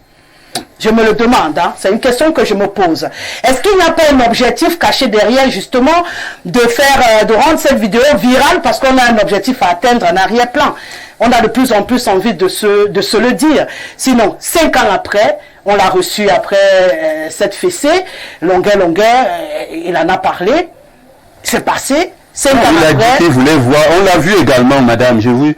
Vous l'avez reçu? Non, on l'a vu sur une chaîne en train de pleurer et dit qu'il veut voir grandir ses enfants. Et cette image-là est restée également dans la mémoire et l'expression, la fameuse expression qui aujourd'hui est en train de pleurer les Camerounais, je veux voir mes enfants, est venue de là. Parce qu'il pleurait, il suppliait même qu'il veut voir grandir ses enfants, s'il vous plaît. Excusez-moi. Mais donc, quel est ce pays? Excusez-moi de quoi? D'avoir fait je ne sais pas, il disait, il interpellait le colonel, pardon, vraiment je veux voir grandir mes enfants, c'est pour ces enfants que je me bats, c'est ce que je dis avec vous, il se bat pour ses enfants. Oui, mais on sait ce qu'il on connaît il faut arrêter. On connaît le message, madame. S'il vous plaît, d'ailleurs, je suis avec Jacques pour l'instant. On connaît le message. Jacques, je vous permets de vous exprimer. Je voudrais juste qu'on pousse la réflexion, hein. Vraiment, j'ai pas un problème longueur, je le connais très bien. J'ai eu le bonheur de le recevoir sur plusieurs occasions. D'ailleurs, quand il est revenu d'Europe après son incarcération, je peux le dire à Mondo Vision, je l'ai reçu la première à Douala. Donc, c'est pas comme si je parle de quelqu'un que je connais pas. Et je suis en train de dire qu'à un moment donné, il faut aller au-delà de ce qu'on voit. En tant qu'homme politique, en tant que leader d'opinion, on a l'obligation de ne pas suivre le vent. Non, nous ne suivons pas le vent. Voilà, donc posons-nous les bonnes questions ce soir. Et les bonnes questions, c'est que le degré de torture que nous avons vu, c'est très grave. Président, vous ne nous donnez pas toutes les questions. Non. Voilà. Permettez aux autres de se poser également les questions sur ce plateau. Vous l'avez dit que vous prenez l'approche de l'homme politique, on vous le concède. On a un juriste sur le plateau, on a un défenseur des droits humains, tout le monde a son approche sur la situation. On peut leur permettre de s'exprimer. C'est possible. Jacques Léonce, vous avez la parole. Ah oui, Rosalie, il est très normal d'ailleurs de se poser des questions sur le timing. Pour une vidéo qui a été tournée en 2019, qui ressurgit 5 ans après en 2024, lorsqu'on sait, je l'ai souvent dit ici, que 2024 c'est l'année de tous les dangers au Cameroun, parce que l'année prochaine, tout le monde connaît ce qui doit se passer. C'est clair, le marathon sera lancé. Oui, donc l'évidence c'est que les hirondelles politiques sont déjà dehors, le printemps est lancé. Alors, il faut lâcher les chevaux. À la guerre comme à la guerre. Il faut lâcher les chevaux. Donc, on peut se poser la question sur le timing. Le timing. C'est vrai que, oui, l'évidence, c'est que nous sommes déjà dans une fin de règne. Ça, c'est une évidence. Encore que l'affaire Martinez-Zogo, actuellement à l'instance au tribunal militaire, nous a démontré que dans ce régime, il y a des clans, il y a des positions. Parce qu'actuellement, nous avons des hauts responsables de ce régime qui sont en prison dans cette affaire Martinez-Zogo. Donc, à travers cette affaire, on a commencé à voir que dans ce régime, il y a des clans. Il y a des ramifications. Il y a des ramifications. Les gens commencent déjà à se préparer à l'après et puis ça crée des clans. Voilà une autre affaire, une vidéo tournée en 2019 et qui, lorsqu'on regarde la vidéo, vous voyez que c'est l'un des tortionnaires qui filme. C'est l'un des tortionnaires qui filme. Et il dit, lorsque j'écoute la vidéo, il dit, qui t'a envoyé? Il demande à Longueur, qui t'a envoyé? Rien que cette question, cette question m'a paru un peu ambiguë. La question, qui t'a envoyé? Alors que c'est la personne qui filme qui pose la question, qui t'a envoyé? Et l'évidence, c'est que c'est la personne qui filme qui met la vidéo dehors. Parce que personne ne peut avoir accès à son téléphone, à part lui-même. Donc, nous sommes donc là, dans une histoire où les gens qui sont parfois commis pour faire certains actes, certaines tâches ingrates, commencent eux-mêmes à prendre peut-être peur de la fin, qui est proche, c'est une évidence, qui peut-être sont déjà au service d'un autre clan, et qui veulent absolument descendre l'autre clan, et donc nous sommes déjà dans une guerre de clans. Nous sommes précisément dans ce que quelqu'un appelle le grand soir. C'est le grand soir. Et donc, tous les coups sont permis. Donc, c'est la preuve dans cette vidéo que, actuellement au Cameroun, tous les coups sont permis. Nous sommes effectivement déjà plongés dans le grand soir. C'est la preuve. Parce que lorsque vous écoutez la vidéo, vous essayez de faire une analyse. Vous vous dites qu'il y a quelque chose qui justifie qu'il soit là-bas. Justement, il y a quelque chose qui justifie qu'elle soit mise dehors à cet instant précis et que derrière, il y a de gros calculs derrière. Ce n'est pas que la vidéo. Donc, les gens qui ont permis à ce que cette vidéo soit dehors ont de gros calculs derrière parce que nous sommes plongés dans le grand soir. C'est la raison pour laquelle aujourd'hui, Raoul, on devrait peut-être en tant que Camerounais apprendre à aller doucement, à regarder des choses à deux fois avant de s'emballer, parce que on est tous emballés. C'est clair que la torture ne peut plaire à personne. Hein, c'est-à-dire, là, nous sommes au niveau au-delà de l'indignation. L'indignation, elle est collective. Personne ne peut accepter, regarder une telle vidéo, on n'est pas s'offusqué. Mais maintenant, lorsqu'on a un niveau supérieur de raisonnement, on ne se limite pas à une vidéo parce qu'on ne peut pas se lever, sauf si on est fou, et commencer à attraper. Et lorsqu'on écoute les phrases qui sont utilisées en fond sonore dans la vidéo, on comprend quand même qu'il y a quelque chose de compliqué et de complexe qui se passe là à ce moment. Et puisque nous, on n'a pas tous les détails, on se dit peut-être, le ministre dit qu'il y a une enquête, c'est pour peut-être aller dire, bon, comment cette vidéo a fait pour quitter cet environnement et se retrouver aux yeux des neutres qui n'ont rien à voir avec peut-être nos enquêtes sous-jacentes. Notre métier, c'est de les sécuriser, mais on ne va jamais vous dire comment on nous sécurise. Il y a des circonstances qui nécessitent parfois des actes inacceptables, oui, mais qui sont nécessaires. Vous défendez les droits humains et vous le savez très bien. Donc à partir de là, on n'a pas la capacité de pénétrer à un certain niveau de certaines informations, mais on s'est dit aussi qu'un justificatif peut exister. Du coup, on essaie d'ouvrir un peu la réflexion pour ne pas se bloquer à une idée simplement de torture. Non, au-delà de l'indignation que nous avons manifestée. Bien sûr. Et ça, tous on est unanimes là-dessus. De manière normale, humainement. Il faut maintenant poser très simplement la situation. Je souris un peu, j'ai des enfants. Lorsque mes enfants me voient sourire, généralement, la plus grande, elle déclenche les pleurs parce qu'elle sait que la chicotte va suivre. Beaucoup plus. Ça me rappelle mon père. Alors, Rosalie, première chose, avant que cette vidéo ne soit mise sur la place publique, Longuet a fait une sortie. Il y a une autre vidéo pour annoncer une première vidéo qui annonçait la venue de celle-ci. Cette vidéo, dans cette vidéo, il dit des choses assez précises. Il dit, par la grâce de Dieu, hier, pif, j'ai eu cette vidéo dans mon téléphone. Je le reprends mot à mot. Hier, par la grâce de Dieu, j'ai eu cette vidéo dans mon téléphone. Ça veut dire qu'entre 2019 et la semaine dernière, où il a reçu, il n'avait pas. Bien sûr. Il n'imaginait pas la voir. Que cette vidéo puisse exister. Cependant, il explique dans cette même vidéo que pendant qu'on me tabassait, leur commandant était debout en train de me filmer. On a plus d'informations sur le filmeur. À partir de là, c'est suffisant. C'est ce qui explique. C'est cette explication qui a permis à Paul Chouta de retrouver l'image du commandant de la division C1000 de cette époque.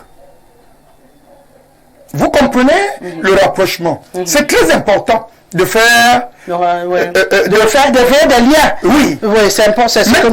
Maintenant, il y a une autre vidéo, toujours de Longuet, qui refait également surface, vous en avez parlé, où on le filme dans un hôtel de la place avec beaucoup d'argent. Et on nous fait croire que ce serait suite à ce beaucoup d'argent qu'il aurait été interpellé parce que... On qui vous fait quoi? On sait qui? Pardon? Tout à l'heure, vous parliez en disant, mais là, vous dites tout de suite. Non, je dis tout de suite, ceux qui ont publié ces vidéos, les personnes qui publient cette autre vidéo dans les réseaux sociaux, qui sont des lanceurs d'alerte et qui parfois ne sont pas nommément très bien connus, ont publié ces vidéos, sont existantes. Donc vous avez l'impression qu'il y a un face-à-face d'informations. Et dans cette autre vidéo qui voudrait battre en brèche. L'autre, la théorie de l'autre, La théorie de la torture pour ses opinions.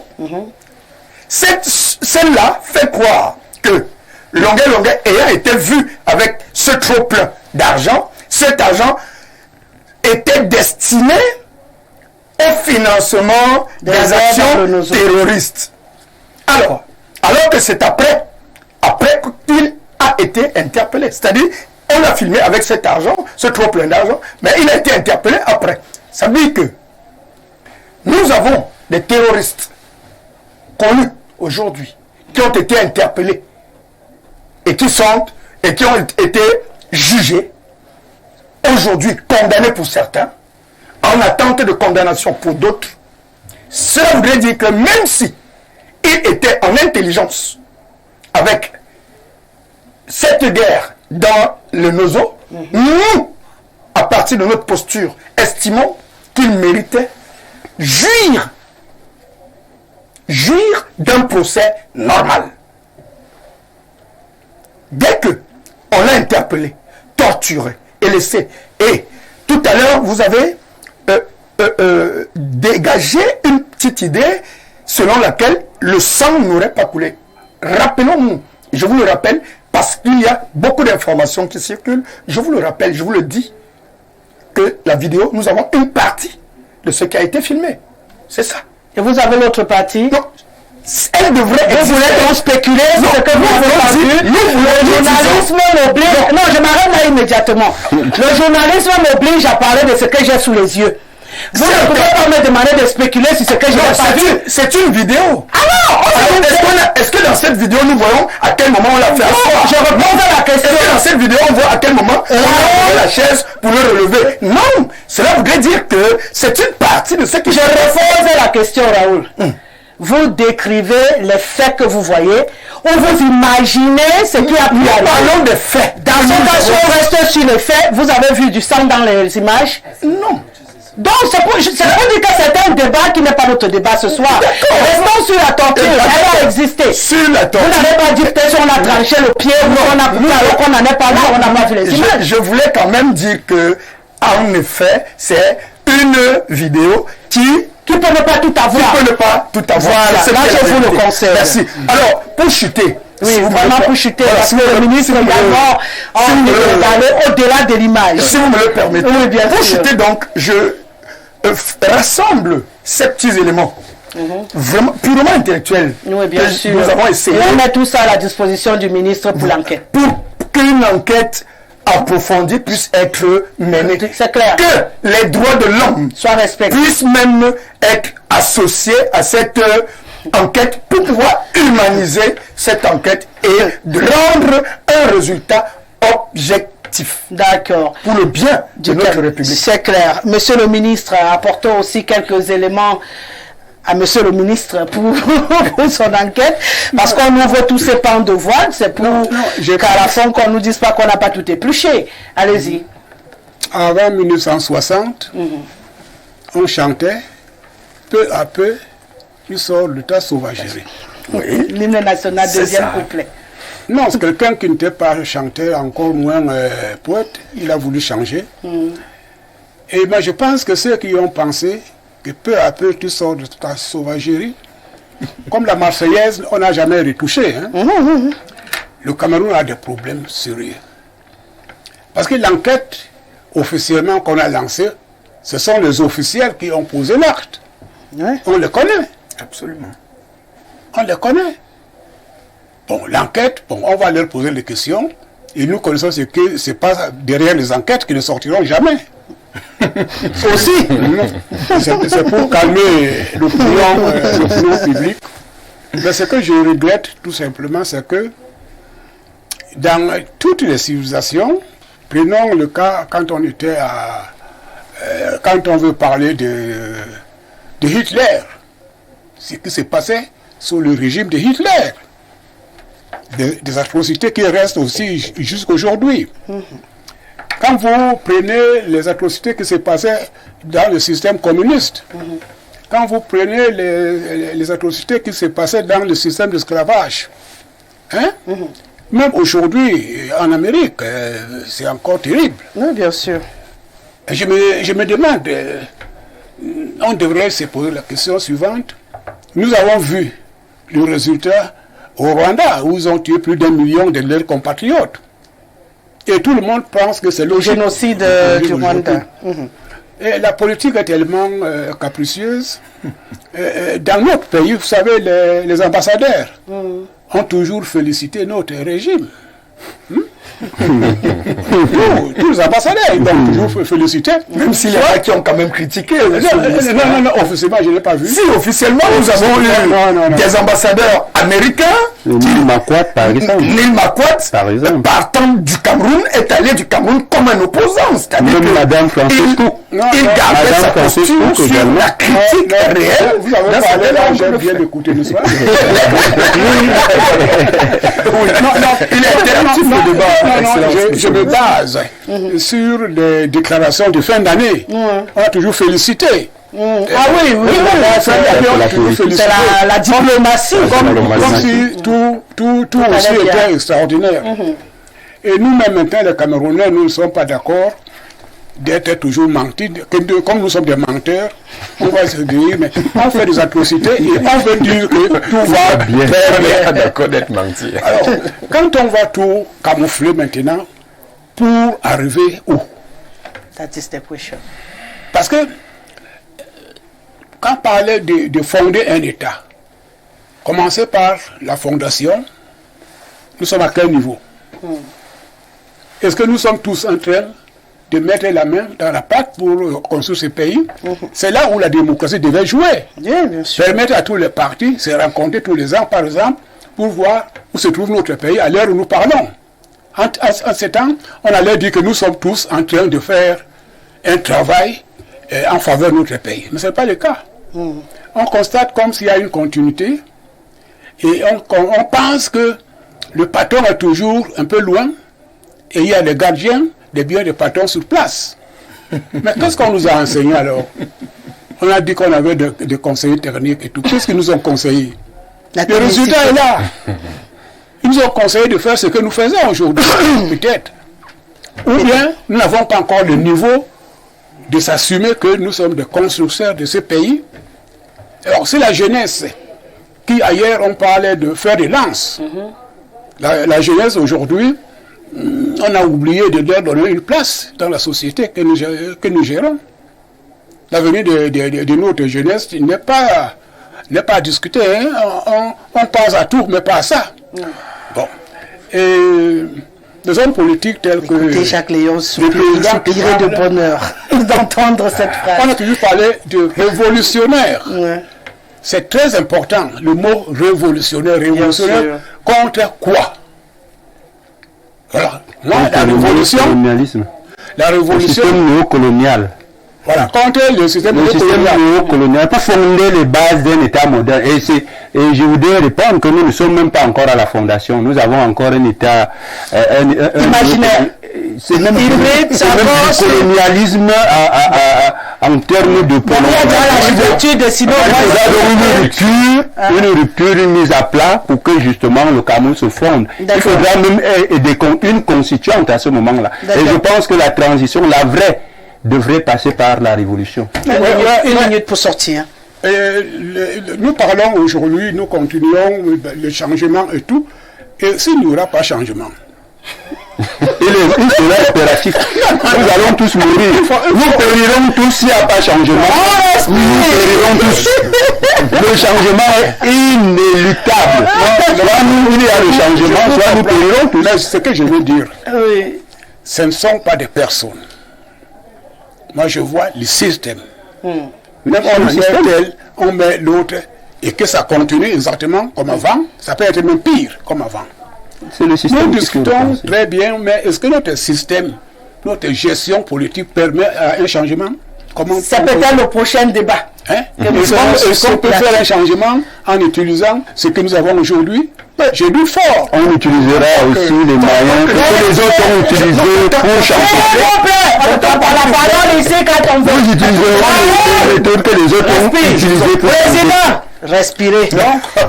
Monsieur le ministre. Donc, je voulais aussi parler Il parlait toujours... Non, on ne voulait pas de vous relaxer. Non, je vais chuter. Je suis mais je ne tomberai pas. Je suis d'accord, je dois dire ceci. Mais chuter. Union des populations du Cameroun a bien compris ce problème. Oui. Que nous devons nous unir. Et on unit seulement ce qui doit exister. Et quand vous allez suivre dans la brochure que j'ai présentée, comme vous m'avez parlé les problèmes de nos langues, de notre culture, est multidimensionnelle. On a l'impression que nos cerveaux bien placés ne veulent pas revenir en arrière pour voir est-ce que le noir est né quand et pourquoi le noir n'a pas ce que les autres en ont. Bon, quand nous voulons comprendre, vous allez encore chercher à nous expliquer qu'il y a des accords. Mais ces accords que nous appliquons sont en faveur de qui? Et pourquoi tous ces accords ne sont pas disponibles pour que tout le monde sache ce qu'on doit rectifier? Merci, tout monsieur. Est dans un cercle fermé. Donc, quand nous voulons comment nous devons commencer de mettre une vraie fondation où tout le monde va mettre sa main pour que nous disions un jour notre pays. D'accord. Bonsoir, le panel Loncana Simon fait le buzz. Les faits, selon lui, se sont produits dans le Ndé en 2019. Je connais le personnage, il n'aura pas attendu 5 ans pour publier cette vidéo. Et chers Camerounais, prenons cela avec des pincettes, surtout que les élections présidentielles approchent. Hervé Demana, il dit dans le Ndé, là si on suit la vidéo du ministre, le communiqué du ministre, c'est dans le littoral. Voilà. Bonsoir à vous sur le plateau. Quelle image le Cameroun veut montrer aux yeux du monde? Outragé et violenté, je veux dire mettre une honte extraordinaire à la Camerounaise, à un artiste. Image de notre culture. Longuet, le libérateur massacré comme un sauveur de l'humanité. La crucifixion serait pour bientôt. Point d'interrogation. Cher Longuet, il ne faut pas dire du n'importe quoi. Rendez-vous dans vos déclarations. Je crois que les responsables de cette torture répondront de leurs actes. Si on le laissera vivant. Pourquoi on devrait le tuer? Ah oui, le Cameroun, tu sais. Rosalie, ne donnons pas le nom à un enfant encore dans le ventre de sa mère dont vous ne connaissez pas le sexe. Attendez à voir la suite de l'enquête. Merci. C'est ce que tous nous attendons. La suite de l'enquête annoncée par le ministre de la Défense. Et tous on va suivre attentivement. On espère que ça ira plus vite que le procès de Martinez Zogo. Pour qu'on ait rapidement de quoi se mettre sous la dent dans le cadre de cette émission. Et puis, d'espérer. On doit même perdre même tout l'espoir, président. Non, il ne faut pas espérer. Nous ne sommes plus autant des espoirs. Il faut agir. Il faut agir, c'est tout. Mais il n'y a pas à espérer. Mais j'écoute avec votre permission, Rosalie. Non, je n'ai plus donné la parole à quelqu'un. Je n'ai pas donné la parole à quelqu'un. Voilà les atrocités que vous semblez soutenir. Mais votre vidéo, je ne peux pas la lire en direct de l'émission, c'est compliqué. Bonsoir, comment allez-vous? Je veux savoir plus sur cette affaire-là. Monsieur Fonko Idriss, allez vous adresser au ministre de la Défense. Il va vous en dire plus. Nous, tout ce qu'on a fait, c'était faire le tour d'un sujet polémique sur lequel on reviendra sûrement. Il y a encore beaucoup de choses à dire sur ce problème.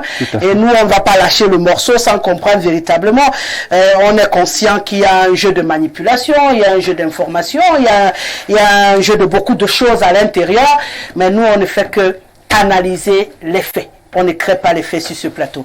Merci, Président, d'avoir encore été là ce soir. Merci à toi, Jacques Léon, Sawono. Merci, Raoul Fouengassam. Et merci à vous, Monsieur le Ministre, d'avoir encore accepté de venir passer ces 2 heures avec nous sur ce plateau. Ismaël était derrière la caméra, comme habituellement, toujours au rendez-vous. Guy Fernand a mixé cette émission. J'aime à le dire, je ne sais plus, il a même réalisé aussi. Il a tout appuyé en haut. Merci Guy Fernand. On va également remercier Jacques. Tu dis Jacques. Oui, justement, Jacques Bitié-Bia pour sa contribution et bien sûr Jean Martin Kenfak. Respect, Monsieur Dieudonné Inva. Le rendez-vous pour la dernière de la semaine, c'est demain, lorsqu'il sera à 17h. Et puis, bien sûr, on reviendra à 21h pour le face-à-face qui a été annoncé avec Sylvestre Lebel Niek. Je vous laisse en compagnie de nos programmes qui se poursuivent. Le journal en anglais, c'est tout de suite avec Lénis Ndiélé. Au revoir.